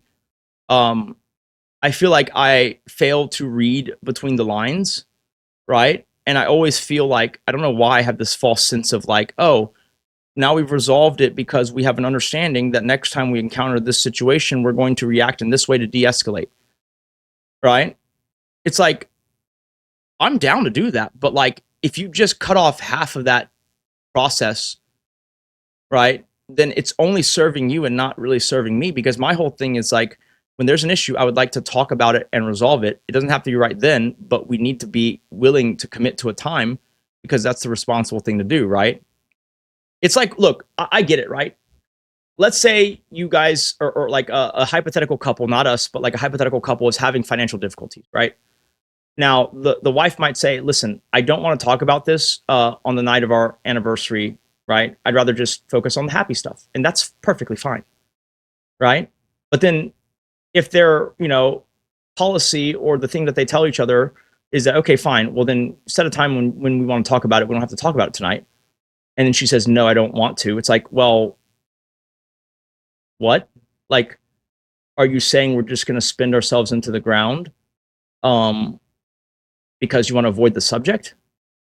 Like the whole point was, we previously stated, the it's like a dance, right? You're negotiating a dance or the rules of a game beforehand, right? So that everyone knows what a foul is. But today, for, I'm assuming, performative reasons, she was saying, oh my God, you're breaking this thing that we agreed to do. And I'm like, wait, no, the thing we agreed to do is this. Like, if you want it different, we can talk about that. But like, I am following the policy we laid out, like to a T, right? I asked her if she wanted to mute it, because I would say it without muting if she wanted me to, right? But like, I was like, do you want me to mute it? Right? And so the policy was, if either of us want it muted, it is muted. That was the policy. I think it's safer than any other version of it. Like, the whole thing of her saying, oh, we agreed to not talk about certain things on stream. It's like, dude, that is not a policy, okay? Because who the fuck defines what certain things are? And what if it's a new topic that's also potentially combative and is not governed because we've never talked about it before? It's like, then it's a terrible way. The best way is to create some level of control in terms of, like, adaptability of, the policy. And it's to be like, okay, if you don't want to talk about it, we won't. We'll mute it. And if I don't want to talk about it, we'll also mute it. Any one of us can stop it from being streamed. That is a flexible and adaptive system that can endure and actually help de-escalate. Okay? her wanting to be, I assume, it's an assumption here, her wanting to be right and wanting, you know, her wanting to be right and wanting, I guess, to not lose face in front of her chat, which is a ridiculous proposition, was to say that I was breaking the tenet of our agreement, right? I wasn't. I really wasn't, you know? And the idea was, we talked about this literally quite long, actually. I was like, listen, you know, when your dogs are lost, it's a vulnerability. When we're fighting and you storm out and it's predictable, it's a vulnerability. If you want to storm out, you got to not let chat know we're fighting, right? That's a start, right? If they know we're fighting because the fight spilled over in the stream, then we should always do our best to avoid opening the gate that we've painstakingly erected to keep bad guys out, right? Why would we open that gate? It's like opening the fucking gates of Troy. The fuck are you doing? They haven't even offered you a horse, right? They haven't even offered you a Trojan horse. You're just opening the gate for no fucking reason because you're mad. Like, that is dumb. And so the idea is, if she needs space, we've talked about this, it's that she would ask for space and she would give me at least a rough idea of when we will come back and address this situation or issue calmly. That is full stop the policy, quote unquote, right? And when we made it, both of us felt pretty happy and positive that it would help, you know, diffuse and de-escalate future, you know, squabbles, right? But like, I think she got way too lost in the sauce of like saying, okay, she got way too lost in the sauce with trying to pin on me that I am breaking some policy that wasn't what we had agreed to. And the sad part is, I'm actually okay with that. If she wants to do it a different way, then let's talk about that. That's fine. But like, don't sit here and say I acted extra, you know, ordinarily, I guess, or outside of our agreement, when I didn't.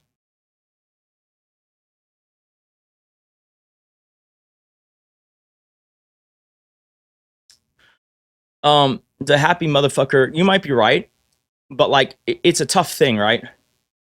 Because I find, and I'm sure there's a way to navigate this that a smarter man would have figured out, right? I'm sure there's a smarter way to navigate this, right? I'm almost certain of it, okay? But like, when I am selective in picking my battles, obviously that's good, because there's certain things that you just have to put your foot down and veto, right? But at the same time, it gets shitty when like the small thing that should be let go is re-brought up later when there's a big thing fight, or like an actual issue that needs to be addressed fight, right? And that's the problem, right? If she didn't do that, then it wouldn't be an issue, right? But like, when she says like, oh, well, earlier I said you were this because you were doing that, it's like, well, I dispute that. But normally I wouldn't dispute it because it's not worth the effort. But if you're going to cite it again later when it is worth the effort because we're talking about something serious, well, then that's a problem, right? Because you're bringing the past into it like it means something in this current situation, and it doesn't, but you're still listing it out. Oh, no, I agree. Yeah. No, she does. Like, that's the game, right? Yeah. It's really shitty, right? Obviously. Like, I don't think that is in dispute at all. Could I handle it better? I mean, in every case, that answer is always yes. And I'm not even talking about just fights between me and her. Like, I could always handle any situation better, I'm sure, right? Especially with the benefit of hindsight, but it was probably predictable, right?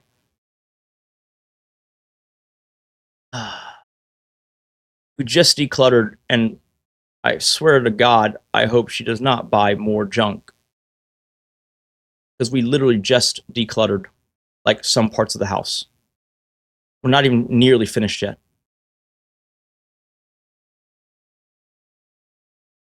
I guess I'm banned. I can't see chat. I can see your comments.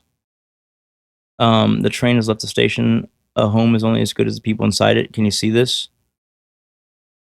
I don't know what to address in that comment. Do we handle arguments better off stream? God, that's such an interesting question because it's been so long.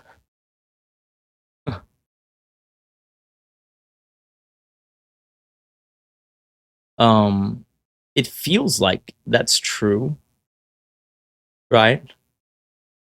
It's more so, look, I don't know, like, because like my baseline is that fights before I was public and streaming, and obviously before our expose, you know, some of them were bad, but like most of them had an end in sight, and there was never anyone running around secretly filing divorce and running up a crazy lawyer's tab, right? And so for that reason alone, I'd have to say that like they're worse on stream. I think they're just, I'm too used to what they are off stream to be able to comment, right, on if it's better. But it's better in that we're not doing crazy gesticulative, you know, performative things, right? Because that only muddies the water. The best thing you can have when there's a conflict is a clear channel of communication, you know, to reach a resolution. And any kind of performative flourish or statements only serve to undermine that. And it's hard to find a more performative or undermining statement than spending a fuck ton of money on lawyers when the other person isn't even lawyered up. I think that's really crazy and silly, right? That is clearly an act of escalation. It's clearly about an act of, yeah.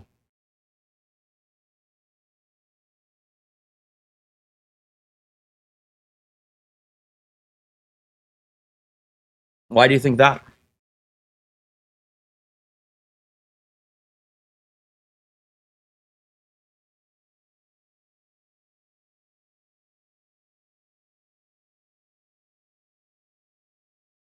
Yeah, no, she does play. Dude, it's so crazy when the stream turns off. She's like super clingy and wanting to show all this affection and wanting me to return all this affection, right? Which is fine. I don't know why she doesn't ever do that on stream, or you know, as y'all have seen, she resists efforts for me to do it while we're on stream.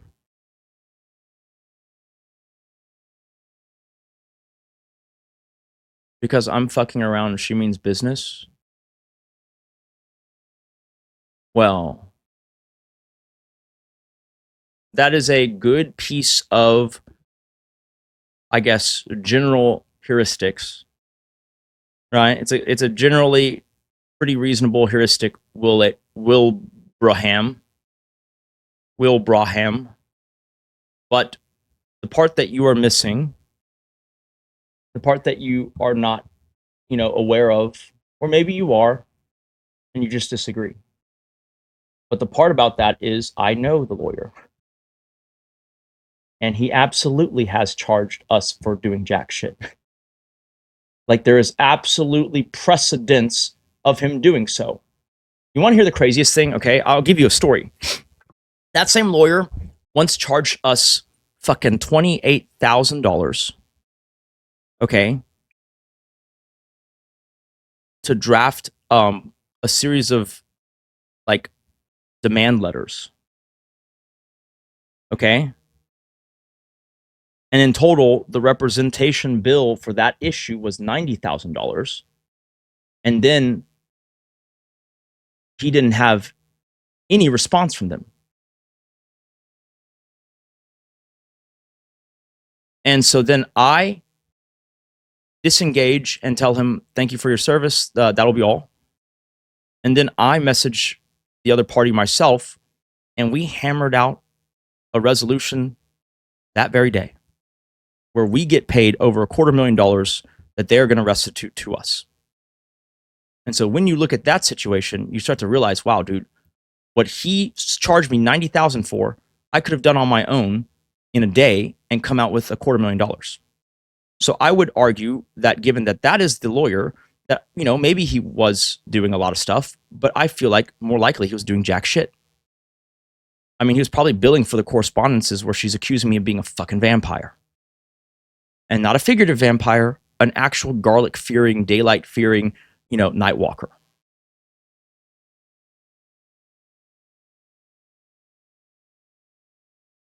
I don't think I would have that because I've smoked weed.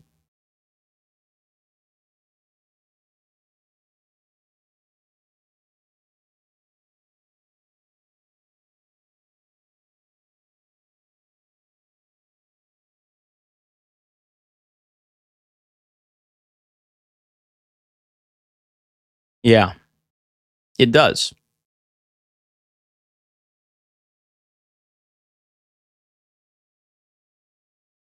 It does.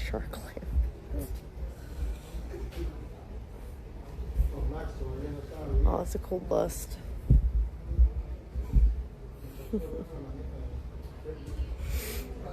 Love all the horse stuff here. It's a cool figure too. Oh, God. Oh, Doberman's cute. Woof, woof.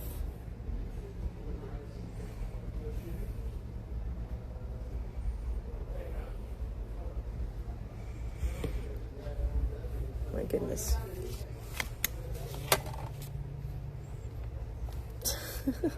It's weird, right? Oh my gosh. That's so... Let me hazard a guess. Some of you guys who are in both chats, maybe you can fill me in, okay? Ready? I'm just gonna hazard a guess, and if I'm wrong, I apologize. I stand corrected, right? I will guess that she sent me the apology via text instead of telling me in person or calling me because she didn't want her chat to know she was doing it. Is this true, or did she mention she was going to write me an apology? What do you think? Or if someone's a viewer of both, I would love to know the actual answer to that without having to go back and review the clip myself.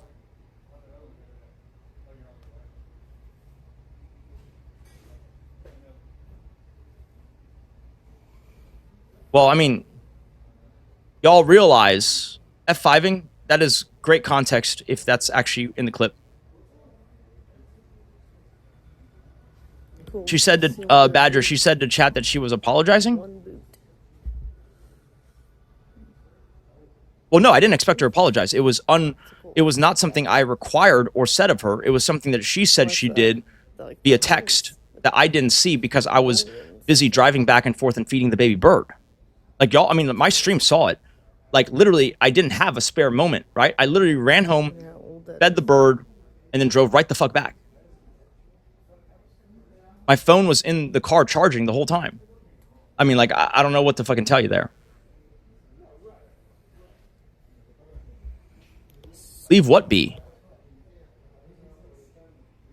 Leaving it be and not resolving things is why we are in this predicament.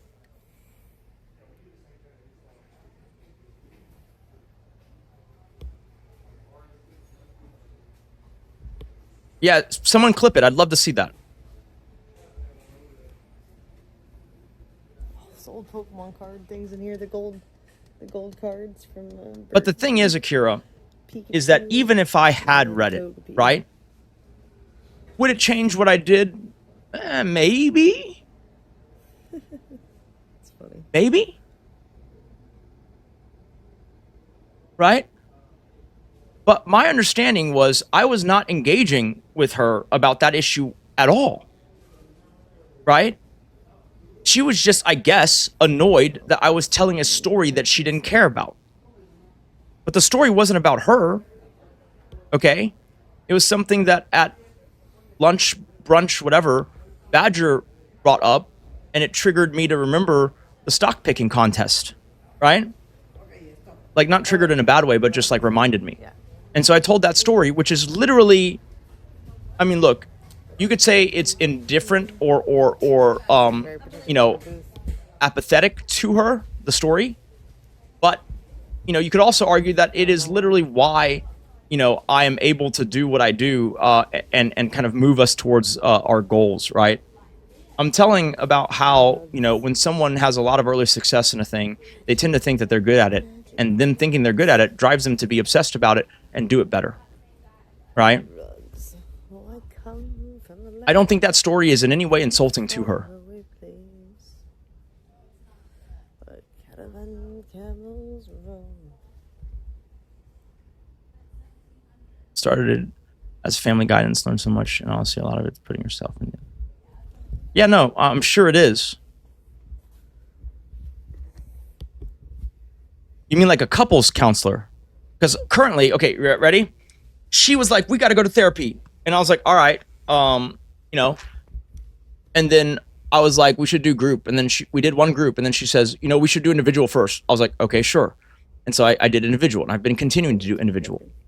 And then she hasn't been doing individual, and whenever we suggest therapists for her because of, you know, mutual recommendations from people that, you know, are not on her side or my side, right? Like people like Dr. K, for instance, or even people like other therapists, you know, that previously we'd seen to give recommendations. She would never follow up with any of the recommendations until basically me standing over a bunch of people's shoulders was like, push this through, put it on her calendar, and just give her the, you know, like basically put it on her calendar, make sure the time isn't conflicting with anything else, and then, you know, remind her of it. And that's all you can do, right? You can't forcibly make someone go, but you can put it on their calendar, set time aside for it, and then arrange it for them. And that's what we've done. And she's supposed to be going, but God knows if she actually ends up going. We'll see, I guess. You know? I will hold off on saying that because she never gave me an answer on whether she wants me to say it or not, and I assume that that is a tacit no. Right? I feel like that is a very tacit, actually no. It's like a weird wood lion thing. You know, I feel like that's the no where you don't want to dignify it with a response because you don't want chat to be like, oh, you care about who said it then. Which is fine. I don't care about that. Because I wasn't going to bring that up in the first place, right? My point was, it's not just Ray. I've heard that before from a very, very, you know, trusted confidant. And I know exactly what situation it is being referred, right? And it's streamed, but it's pretty far back, and so it'd be kind of hard to find, but I'm sure it could be found, right? My point to her is that when you cite a problem, but never cite a resolution, it's hard to be surprised that other people bring up the problem because they think it's unresolved.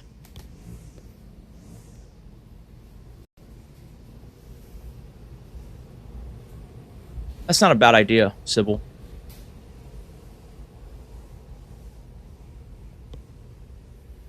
Does she like to rage bait me to make you look bad on stream? Well, it depends, right?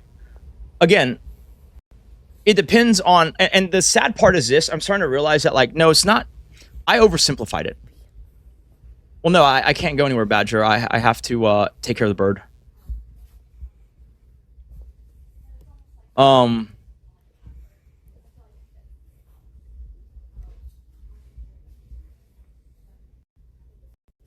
What the hell does that mean? Baby girl, would you watch you streaming this shit? What? Shoes. Oh my god, shoes. Well, here's the thing, Mandy Love. The charitable version, which I am subscribed to, is that she has extreme PTSD. And my best indication of that was a viral clip, but it's not because the clip is viral. It's because it makes a lot of sense to me, right? And again, same mutual person has given me his input, and he thinks it's also this. And then, you know, even my therapist thinks it's this, which is this, right? Is it logical that right after the event where I shot a bad guy on her behalf, that she suddenly wants every gun in the house out of the house? Is that logical? It is, like, to me, it's so fucking far from logical. I want to get a fucking bigger gun and put it, you know, in an accessible area, right? That's how I would think, right? But she suddenly starts saying, and here's the problem, right? There's a really high possibility that it was just a farm for lawyers, right? To push something legal into action, okay? There's a really unfortunate part if it's about that, right? It would be really unfortunate if that's what it was about, right? But the version that I am currently subscribed to is that she was just super, super, super paranoid in general. Okay? And she was projecting that onto me because I'm here all the time, right? And I clearly know how to use a gun now after the event, right? Because I wasn't the only one, right? Angelica was held under suspicion by Kate that she was in on it, which I have always said I do not think that is true. I don't have evidence either way. It's hard to prove something that never happened or didn't happen. Right? How do you disprove someone had involvement in the plotting of a thing?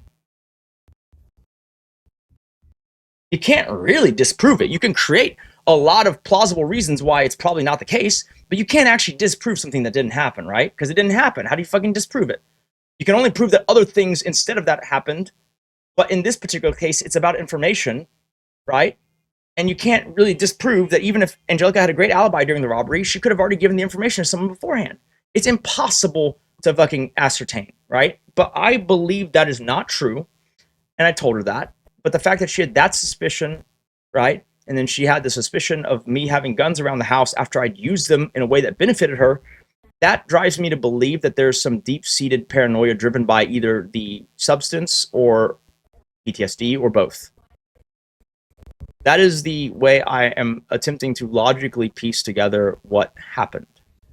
And I just find it super disappointing that a bunch of people, you know, the lawyer, Jacob, thought that that was a right state of mind for her to be making life-changing decisions. Right? Like, especially Jacob, who literally was front and center and could see that something wasn't right. Okay? I mean, Jacob literally saw the clip because he downloaded it for me, right? Of her confronting me when I walked in the door and asking me, do you believe in God? Do you believe in God? Say that you love me, right? She goes, say that you love me. I go, okay, I love you. She goes, you're lying. I go, why? She goes, because you're wearing glasses. I was wearing my glasses at the time. I go, okay. I take off my glasses and I go, I love you. She goes, why'd you say it so slow? Why'd you say it so weird? Right? Look me in the eye and say it. Okay? I love you. You blinked. I'm sorry. I do that. You know? I tend to do that. Let me try it again. I love you. That took a lot of tries, didn't it? You know? I felt like I was, you know, going into a fucking criminal organizational initiation ritual. Right? That's what I mean by the paranoia. That's weird. Okay? That's weird. And then she goes and admits it herself after the fact that she actually thought the rapture was happening in that moment. So I don't really think she means to do it, but it's also hard for me to navigate that situation when it's semi-public at least. And like, what the fuck am I supposed to do? Except keep suggesting people for her to see for the PTSD. That's all I can do, right? Someone tell me a better thing. You know?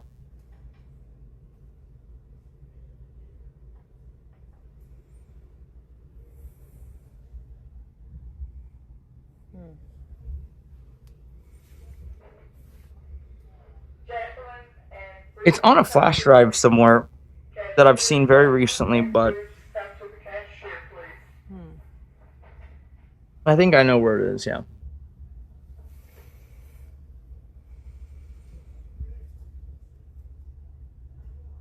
For the record, it was basically the same thing that captured the whole truth about what the conversation between me and Angelica was, right? Because we were in that same area, her stream area, and I walked in the door, and that's when she came up to me and, you know, did the thing. Oh my God. Well, I mean, I don't think so because, like, it's hard for me to even remember where it was, but I've seen it recently, so I have some recollection. I mean, but that's not the only place it's at, right?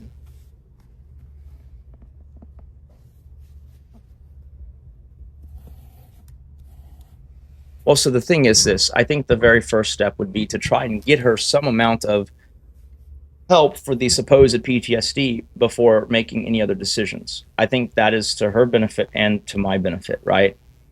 Like, whether she is resistant to the idea of seeking help for PTSD, and maybe she shouldn't be resistant to the idea, you know, it doesn't really materially matter in the realm of, you know, how do we solve the problem, right? Play in French. I mean, it'd be great if she was, you know, kind of, if she was motivated to trying to fix the problem herself, that would be great. But I don't know if you can expect that. Texas. You know what I mean? Irrespective of who is right and wrong in the situation, even if you're 100% justifying your criticism and prescription, you will convince the other party of that if that is the majority of your dialogue with that person. Be even-handed, as I've learned in my relationships, with the direction of your message. That sounds pretty fucking good. Why are all these books on crime? So many crime books. Hmm? Are they prophecies? I mean, they can watch the stream. It's fine. You know. Cooking. So do I really think she rage baits me for stream? I think in select instances she does. And, you know, I don't care if she addresses that part because I think we both understand it, right? But it would be good if she could address the fact that, like, she mostly said that out of anger, right? And that generally she tries not to anger me in the same way that I try not to anger her, because why would I do that? You know, that literally doesn't serve anyone's purpose. Damn, definitely. Right?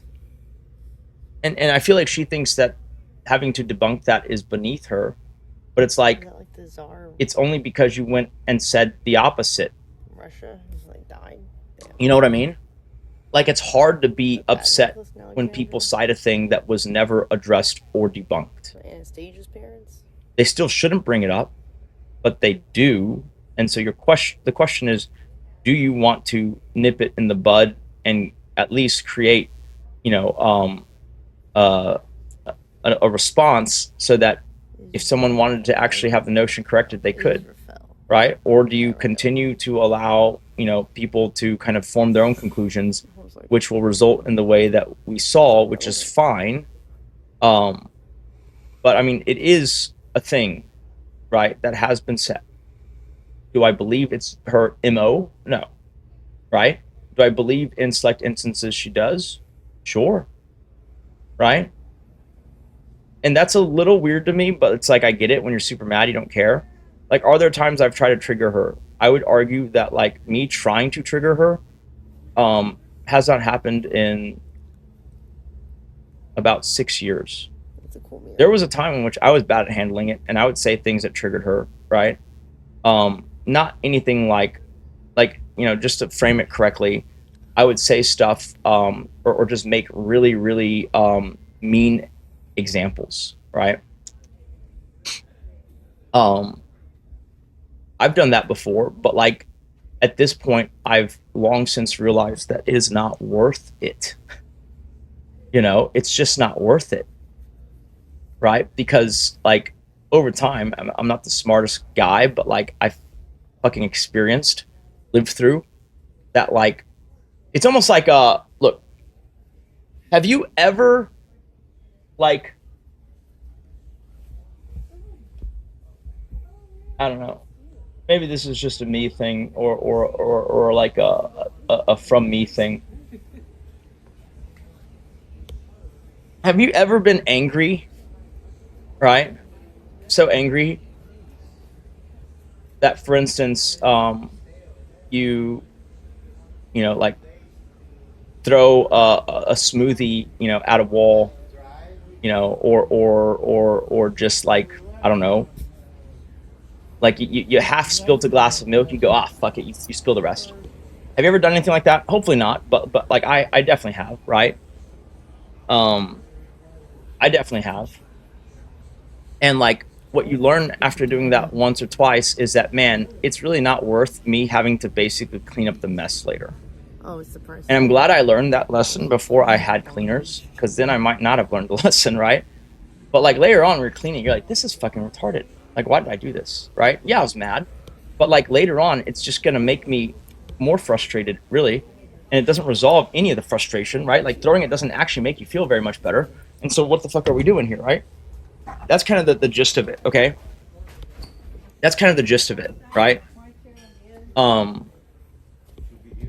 And so it's disheartening to see her doing stuff like that, that is essentially, you know, making the mess, I don't know if I should say somewhat or just dramatically bigger.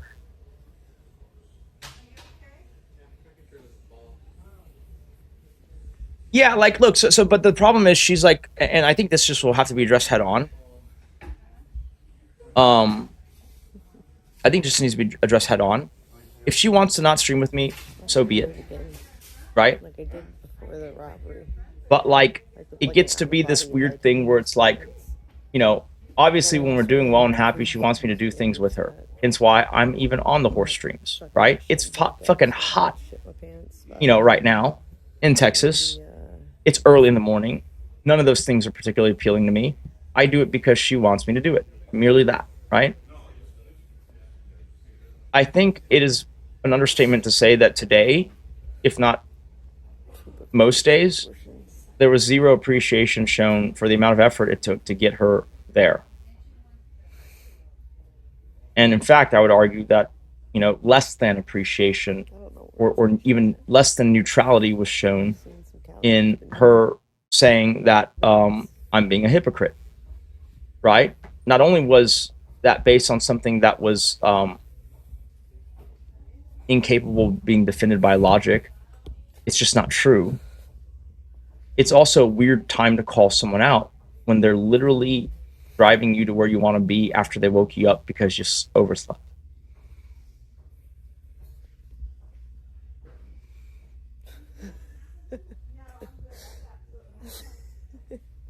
Lift a cushion. Eee.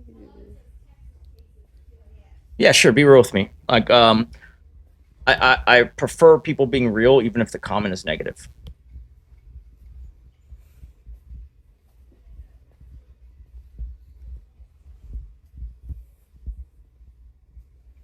You see, Floppy, that should be the case, right? And honestly, I'm actually okay with that being the case. But like, it would have to come with it, in my opinion. Maybe untrue entirely, right? But like, I would think that that would have to come with it attached, an understanding that both parties have to discount stream, and when it becomes or has real life implications, real world implications, you must be able to essentially detach from the character that you play on stream. Because if we do a crazy fight, and it should all be discounted by both of us, but if lawyers cold call her and she starts paying them money, well, then we've lost the narrative here, right? And I think that on some level, maybe, well, definitely her, but maybe even me, would have a difficult time entirely disentangling, right? And so then the solution would be to not fight on stream. Yet at the same time, like, where do you draw that line? Would not calling me a hypocrite while I'm driving her to a thing that she wants to do and participating in the thing that she wants me to participate with her in not be me doing something for her, and would not be trying to call me out while I'm doing all that be an act of starting a fight, right?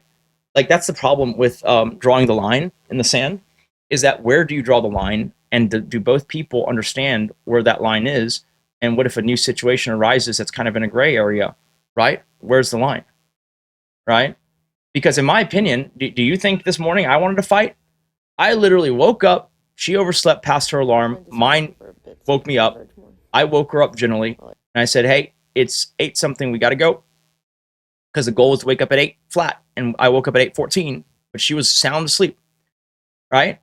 And then I immediately run downstairs. I feed the baby bird. I put on my fucking horse gear and I'm driving us there. Right? She was supposed to wake up earlier than me because she has more things to get ready. Instead, I had to spend time waking her up, then doing what I needed to do, then getting ready myself, and then driving her. Right? I don't feel like I deserved the call out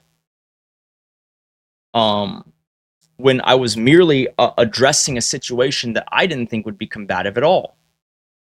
Right? I was asking, if I remember correctly, okay, so what are we doing with these bird eggs? Because we kind of left it inconclusive, right?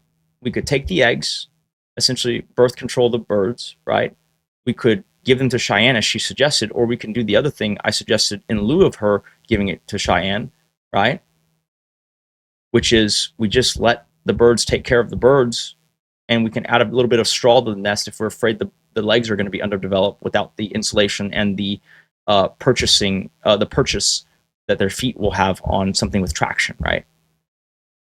And so it's inconclusive, and it's a fun little discussion, I guess, right?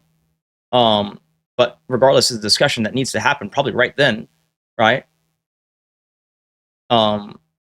Because otherwise the person who wants the bird is coming in. And so you kind of need to have some kind of answer, at least agreed upon between us, right? And I was okay with her adamantly going either way, because I'm usually okay with her adamantly. If she feels strongly about something, she can weigh in, right? I'm willing to be inconvenienced if she has a strong opinion about a thing, right? But what doesn't make sense to me is using that, okay? It's using that as an excuse to call me a hypocrite when it's literally the furthest example of me being a hypocrite. It's like, zoom out.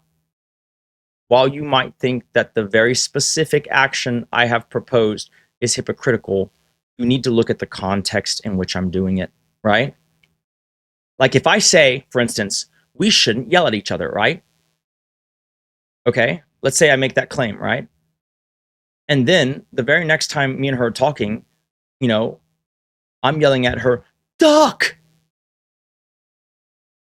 Because it's the robbery situation, right? I really yelled get down, but still.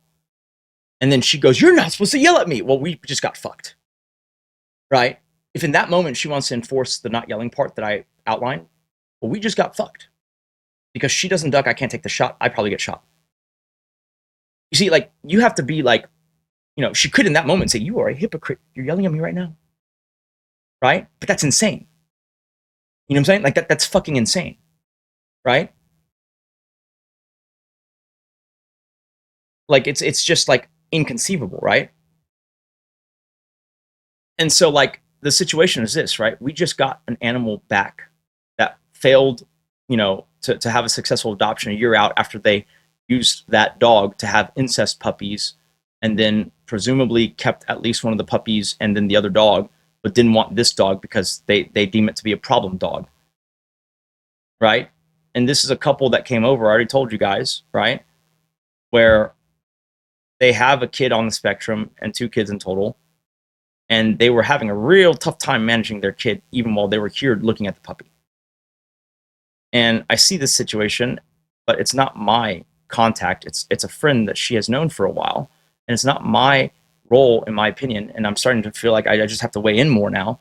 Like, it's not my role, in my opinion. Yeah.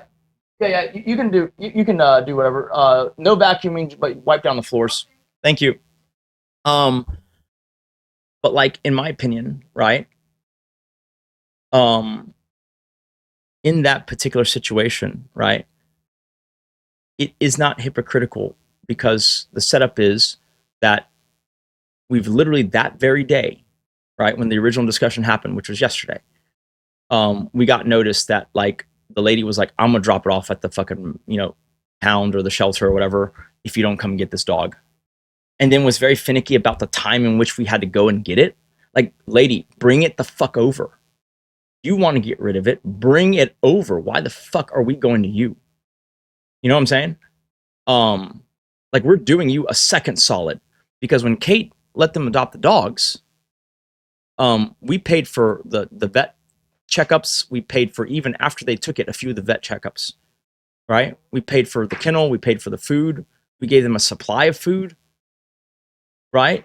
Clean bill of health, supply of food, ongoing medical support. We paid for all that. Easily thousands of dollars, right?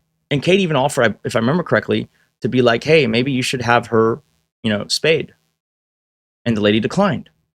And then she had incest puppies, because she adopted 2 of our dogs, the puppies, and they were siblings. And they procreated. Okay? Now, but when this lady was over at her house, I could already tell, like, she's having a real hard time even like handling one of her kids, right? But there's things that you can explain that away. Maybe he's just being difficult that day. Maybe something bad happened and he's upset that day. Maybe it's not always that she has a tough time getting him to do anything that she's saying. But to me, that's a huge yellow flag, at least, right? If you can't get your kid, to listen, and you haven't adapted to how to conflict resolve with him, you might have a hard time with a dog if the dog chooses to develop a habit that may be unfavorable, right? But the point was that, to me, it was evident that she wasn't fit to do, certainly not 2 puppies at once, right? But it's also not my call. And previously, I try not to weigh in on something that's not in my field of competency, my circle of competency, unless I know 100% that I'm right. Right? Or at least, 99%. Like, overwhelmingly, I know I'm right. I might weigh in if it's not my circle of competence. But generally, I don't. Because I just trust that the people whose circle of competence it is aren't going to be blindsided by the obvious thing that I've seen, right? But I'm starting to realize that she may not be a good, especially when she's motivated, she's not a particularly good read of character in those instances. And so maybe I should weigh in. But the point was, this dog was one of the cuter puppies. Both of the ones this lady got were the cutest puppies, because she got first choice after Kate, basically, right? She basically took the 2 cutest puppies. In fact, the puppy she's still keeping, I personally think, is the cutest puppy in the litter. Okay? Hello? Yes. Hey, how's it going? Sure.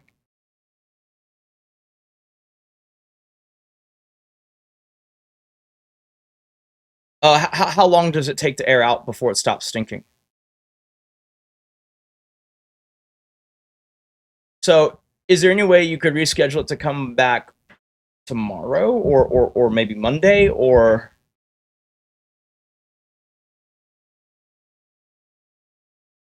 It should be fine Monday morning. Alternatively, if it's just like a 30-minute thing or an hour thing, I mean, I guess you could ask them if they would mind, grabbing lunch or something, I guess.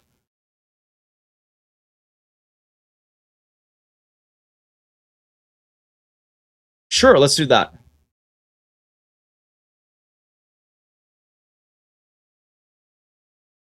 All right, thank you, sir. Anyways, so this lady, going back to it, she isn't really demonstrated that she can take care of this animal, right? And I don't weigh in, and now she wants to give the puppy back, and these are the 2 cuter puppies. She wants to keep the one that I think is the cutest, which is Rocky. I don't know if I remember that. Sky, light blue, or whatever, right? And she wants to give back the Merle, which is also one of the cuter puppies, and one of the ones that any number of people would have loved to adopt, especially as a puppy. But now we're going to get back an unruly, essentially unruly postpartum dog, right? Which is fine.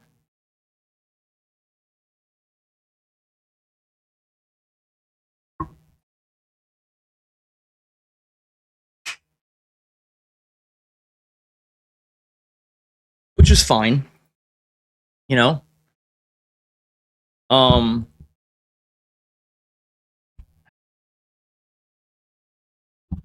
Which is perfectly okay, right? But we have this dog back, and it's unfortunate because we already have a lot of dogs, right? And there's already a lot. I mean, y'all remember the dog chore saga? It would suck to have more dogs than that, right?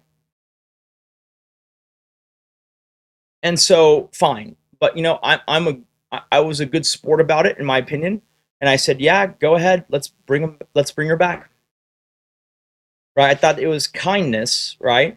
Even though we both admitted that this was a terrible choice to have allowed this lady to have two of them when she had to give up one, and she was so frantic to give one up after she had refused the spaying and after she had let them get pregnant and after we'd been in Asia for 2 weeks and she was frantically trying to get rid of this dog and drop it off at the shelter. Like that's a terrible situation. Like there's multiple angles that you could go and say this lady has no fucking idea what she's doing and she shouldn't have in the first place. But it is what it is, and I was game, right? Which I think is pretty cool. I feel like I'm pretty situationally understanding, right?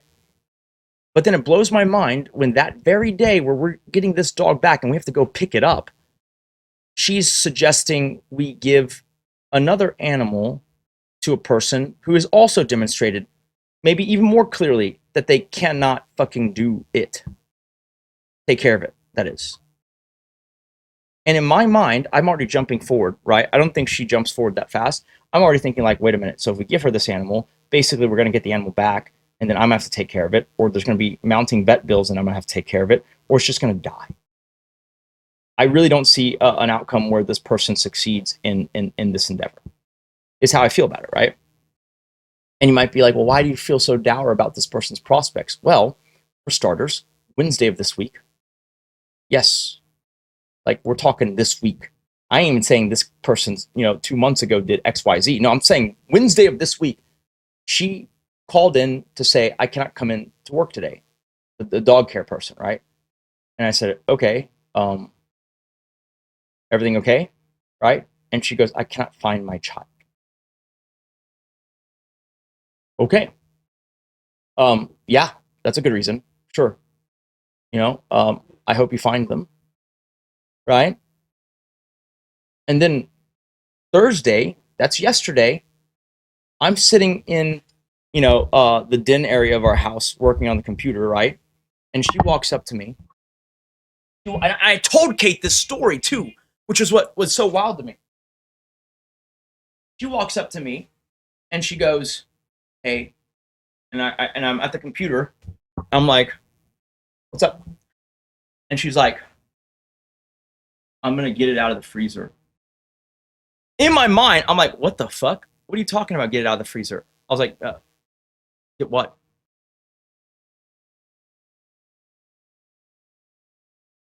The bird seeds. And so just for some context, we put the bird seeds in the freezer after we buy them, 48 hours, to basically make sure there's no pests in it. It freezes and kills the eggs, right? And so I'm sitting there like, okay, yeah, that's fine. Go for it, right? And then for 3 minutes, she just stands there. And finally, because it's so fucking awkward and like I've gotten over the being rude part, I turn to her and say, is there something else that I can help you with? Right? Oh, I'm so sorry. I'm just like really fucking high right now.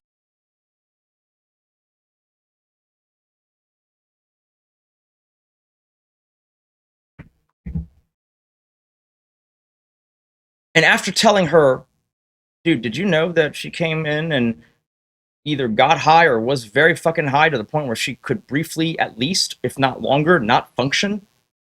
I told Kate that. And Kate told me about the fucking person losing, losing track of their child the day before that. And on that same day, so that happened Wednesday, yesterday was Thursday, and then on Thursday night, Kate was like, what do you think about giving Cheyenne one of the bird eggs so that she can have a baby bird? Right? That's what she said.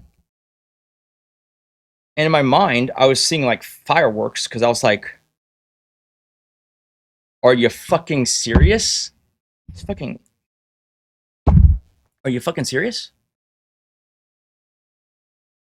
And I've told her this in the past, and maybe she just never listens. I go like, you realize that when a baby bird hatches, because that's what you're proposing. You're proposing that we give her an egg to hatch. Okay, when a baby bird hatches, do you know how fucking delicate it is in those first few moments? Do you have any fucking idea? Like, do you know that first 1 to 3 days, how fucking crazy high intensive the workload is to keep a baby bird alive? We're talking every 1 to 2 hours, with maybe a 7-hour gap at night, you have to be attending to this thing, right? Like, you have to feed it and then make sure it stays upright so it doesn't drown itself in the fucking formula. You know, you're telling me this person who's just gonna sit there and be like, I'm so high at work, is gonna take on the additional responsibility of having an obligation every 1 to 2 hours for 3 days, and then have a 2 to 3 hour to 2 to 4 hour obligation for the next 2 weeks? Are we talking about the same person? The one that lost their kid and, is too stoned to fucking work taking care of animals at our house? That's the one that we want to give this crazy thing that I don't know if I could even handle, having done this type of thing before. This is the best idea that we have today. And so on that note, I said, well, why don't we merely just pad the nest and let the birds raise this egg? Because I have a high conviction that if the bird raises the egg, I won't have to take care of the bird because the mama bird will teach the bird how to fucking do shit. But if she takes the bird, I'm pretty sure I'm going to be feeding the bird at some point or it's going to die. And so it'll come back to me and now I have the responsibility. You're just basically creating a situation where more work is going to come my way. And I'm proposing a situation where we don't have to fucking deal with it, most likely. What do you want me to say? And I'm a hypocrite for that, apparently. That's why I said that earlier analogy, remember? Do you remember the earlier analogy? When I told you guys that, like, yes, as a couple, we can agree to not do certain things, but we should also understand that there are, certain notable exceptions where it's like, well, instead of complaining that I'm yelling at you, maybe because you're being held hostage, you should duck, right? And in this particular case, it's like, okay, you're right. Maybe I did say that we should not get more animals, but in this particular case, you're suggesting that we give an animal to someone, and or we let an animal give an animal's egg to someone so that they can have their own such animal, with the understanding, on my part at least, that animal is most likely going to come back to us and we're going to have to raise it anyways. I feel like she is already basically violating the spirit of that idea. But if we're going to violate that spirit, I'd rather do it in a less work-intensive way for myself, honestly. And so it's not me being a hypocrite and breaking our agreement. It's her not understanding that, like, she is giving an animal to somebody. And it's like, not understanding is such a wild thing. It's like she has every indication to understand. Okay? Like, this person cannot telegraph more clearly that they are incapable. You get what I'm saying? Like, the only thing she could do would be truly heinous and super fucking, I don't even want to fucking say it, right? Like, you can't disqualify yourself more than just doing something terrible, right? Like, in terms of, like, competency, you can't disqualify yourself more. She could veer into malice, I guess, but, like, that's a whole different ballgame. My point is, of all the people to consider giving an egg so that they can have an animal, That would not be my fucking top of mind choice. You know? And so it was under the auspice of that understanding, okay, where I basically said, if we're going to do that, just let the egg hatch and the mom take care of it. And then she was like, you're a hypocrite. Just because it's a bird means we can get more animals. It's like, but if we give her the egg, I don't see a way where that egg doesn't either never hatch or, God forbid, if it hatches, do you really think this lady's going to take care of it? I'm pretty sure what's going to happen is I'm going to get a half-dead, one-day-old bird that I'm going to spend fucking 3 weeks trying to make become a normal bird. When its legs don't develop right because no one told her or was able to communicate to her the importance of having a substrate under the bird's feet so that it can grab something the moment it's born, and a certain degree of warmth is kept so that the legs develop properly. And when its legs are splayed out, as we've seen many times before, is this lady going to do what I did and make personal, custom, little bespoke splints to fix its legs? Or is she just going to give it back to me and I'm going to have to do it anyways and then raise it? Because I see it as you are being the hypocrite and you have violated the spirit of what we have laid out. And I'm just trying to find a workable solution instead of calling you out. That's how I see it. Right? And instead, I get called out while I'm literally driving her to an animal thing that I had to wake her up for, that she wanted me to go with her, and she wanted to go. And I'm accommodating and trying to lean in to her interests. How am I supposed to feel about it? Like, how am I supposed to feel about it?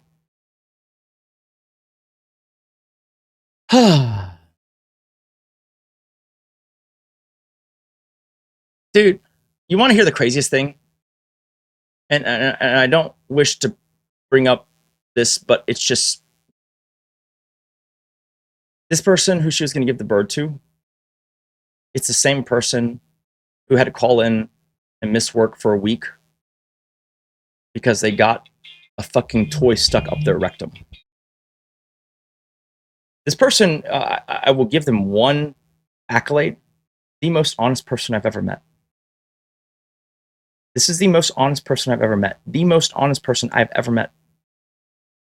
Because, and someone in my chat joked the other day, how much money would it take to get you to admit that to your boss?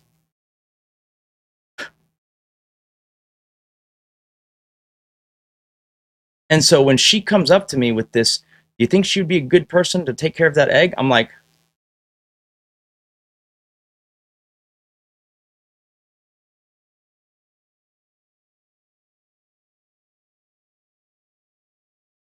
are you okay? Because I can honestly rack my brain and I find it hard to find someone who would be less qualified or have more red flags. Are we fucking talking about the same person, or is this another person who shares the same name? What the fuck is going on? I literally don't understand, right? That's how incredulous it was. And despite all of that, this morning, go watch it. I was pretty fucking calm.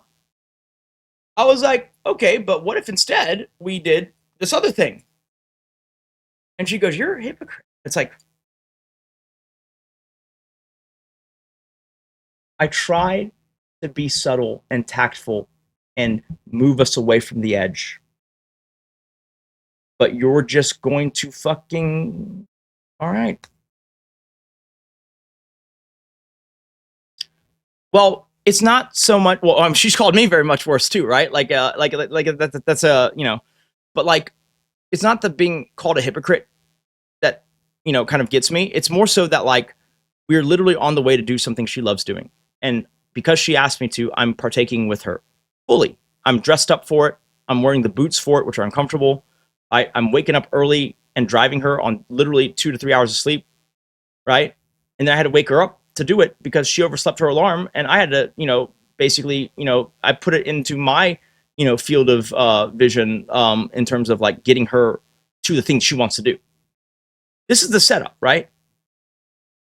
And then I'm trying to tactfully address a situation that she's about to try and create again after having created another situation exactly the same, basically involving a different animal that very same day. And it's like, really? This is where you call me out? After all of the stuff I've labored to help you get to where you need to be, want to be, and help you fix the problems that you've created. And I'm trying to nip in the bud before you create another problem. I'm trying to preclude it from happening. And you're going to try and call me out here?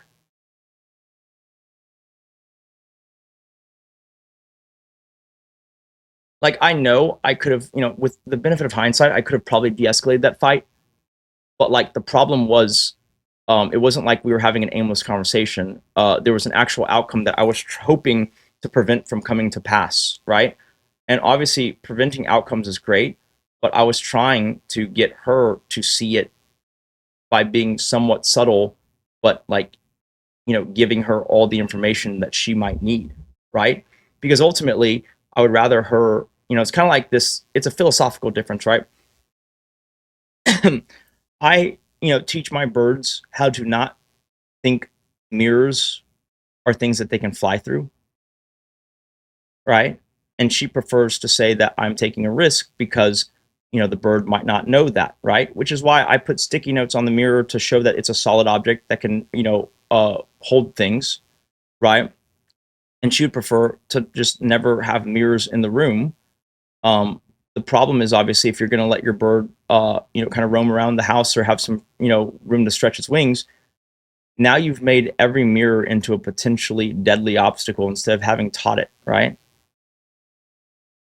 My point is that I could have easily said, no, let's not give her an egg. That's a terrible idea. But I would rather her come to the realization on her own that actually on some reflection, that she also thinks it's not a great idea. And then for us not to engage in bad ideas such as that going forward. That is the hope, right? Because I feel like in a long enough relationship, that is the only thing that is a sustainable, solver of the problems that we have been creating.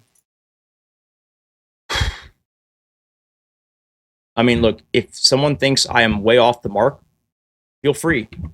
Mods, do not ban any people who give me, criticism, whether constructive or not. I want to hear it. It's more interesting to me to hear the other side of the coin. It stands there. And finally, because it's so fucking awkward and like I've gotten over the being rude part, I turn to her and say, is there something else that I can help you with?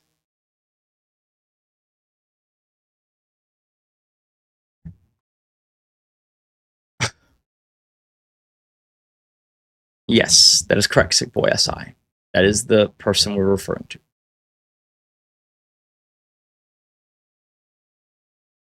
Oh, I didn't realize that is like a spin on Murphy's Law is what you're saying, F5ing, right?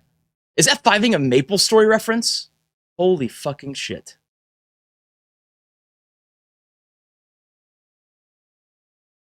I do, once again, my previous policy, maybe I should review this, is to not get involved in the animal stuff whenever possible. Until the moment that the animal care person becomes the yoga instructor, that's my moment to get involved. Before that, it's below my threshold. Okay? Before the animal care person takes it upon themselves to teach my wife yoga, I don't get involved. Are you saying I should review that policy?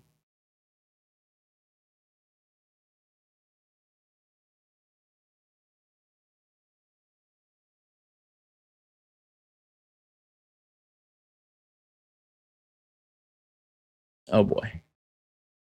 This is a dangerous clip. It's just, but it's just, I've been pushing content like Pablo Escobar.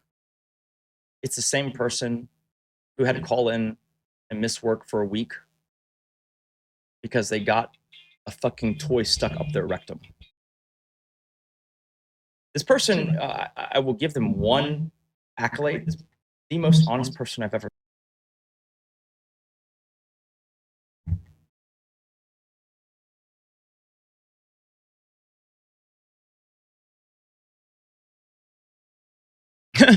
Anything not to go to work. Dude, there's coal miners who don't try that hard to miss work. I don't know. I didn't ask for details, sick boy. Your name is really showing through here.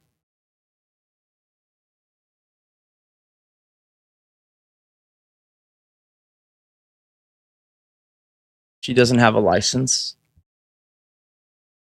What? Yes. She has at least one.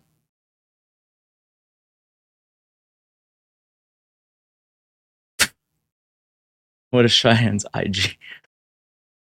Dude, you want to hear the craziest thing? We had a person that me and Kate mutually trust. I mean, we still do, right? Who told us, like, yo, that girl is on a lot of different things, it seems like. I just don't understand how, like, none of this registers to Kate enough that I'm the one who's more motivated in being like, let's find another animal person. I will have the PAs start a search. Like, I am the single sole driver behind that initiative. She was just going to keep running with Cheyenne and still is forever, I guess. I was like,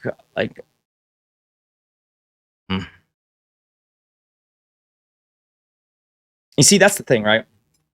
With the previous animal care person, right, Chris, you know, and this current person, Cheyenne, what Kate will do is she will sit there and say, this is fine. She's like the dog in the meme, and it's all fucking burning up around her. She's like, it's fine. It's fine. It's fine. Right? And then when I go, yo, that's not fine. Let's get rid of this person. Then she goes, oh, okay, but I never wanted to get rid of the person. You got rid of the person, so you got to fucking figure out how to replace them. Do we need to watch the fucking clips of the last animal care person taking it upon himself to fucking show her how to do yoga in super lecherous positions? Am I the only one who sees a problem with that? Fine, fine. Maybe I'm insecure. But now we have this person who has, in my opinion, disqualified herself in a number of ways. Are you saying you don't see a problem here either? What exactly is the job description that we're sending out there, man? Like, what the fuck?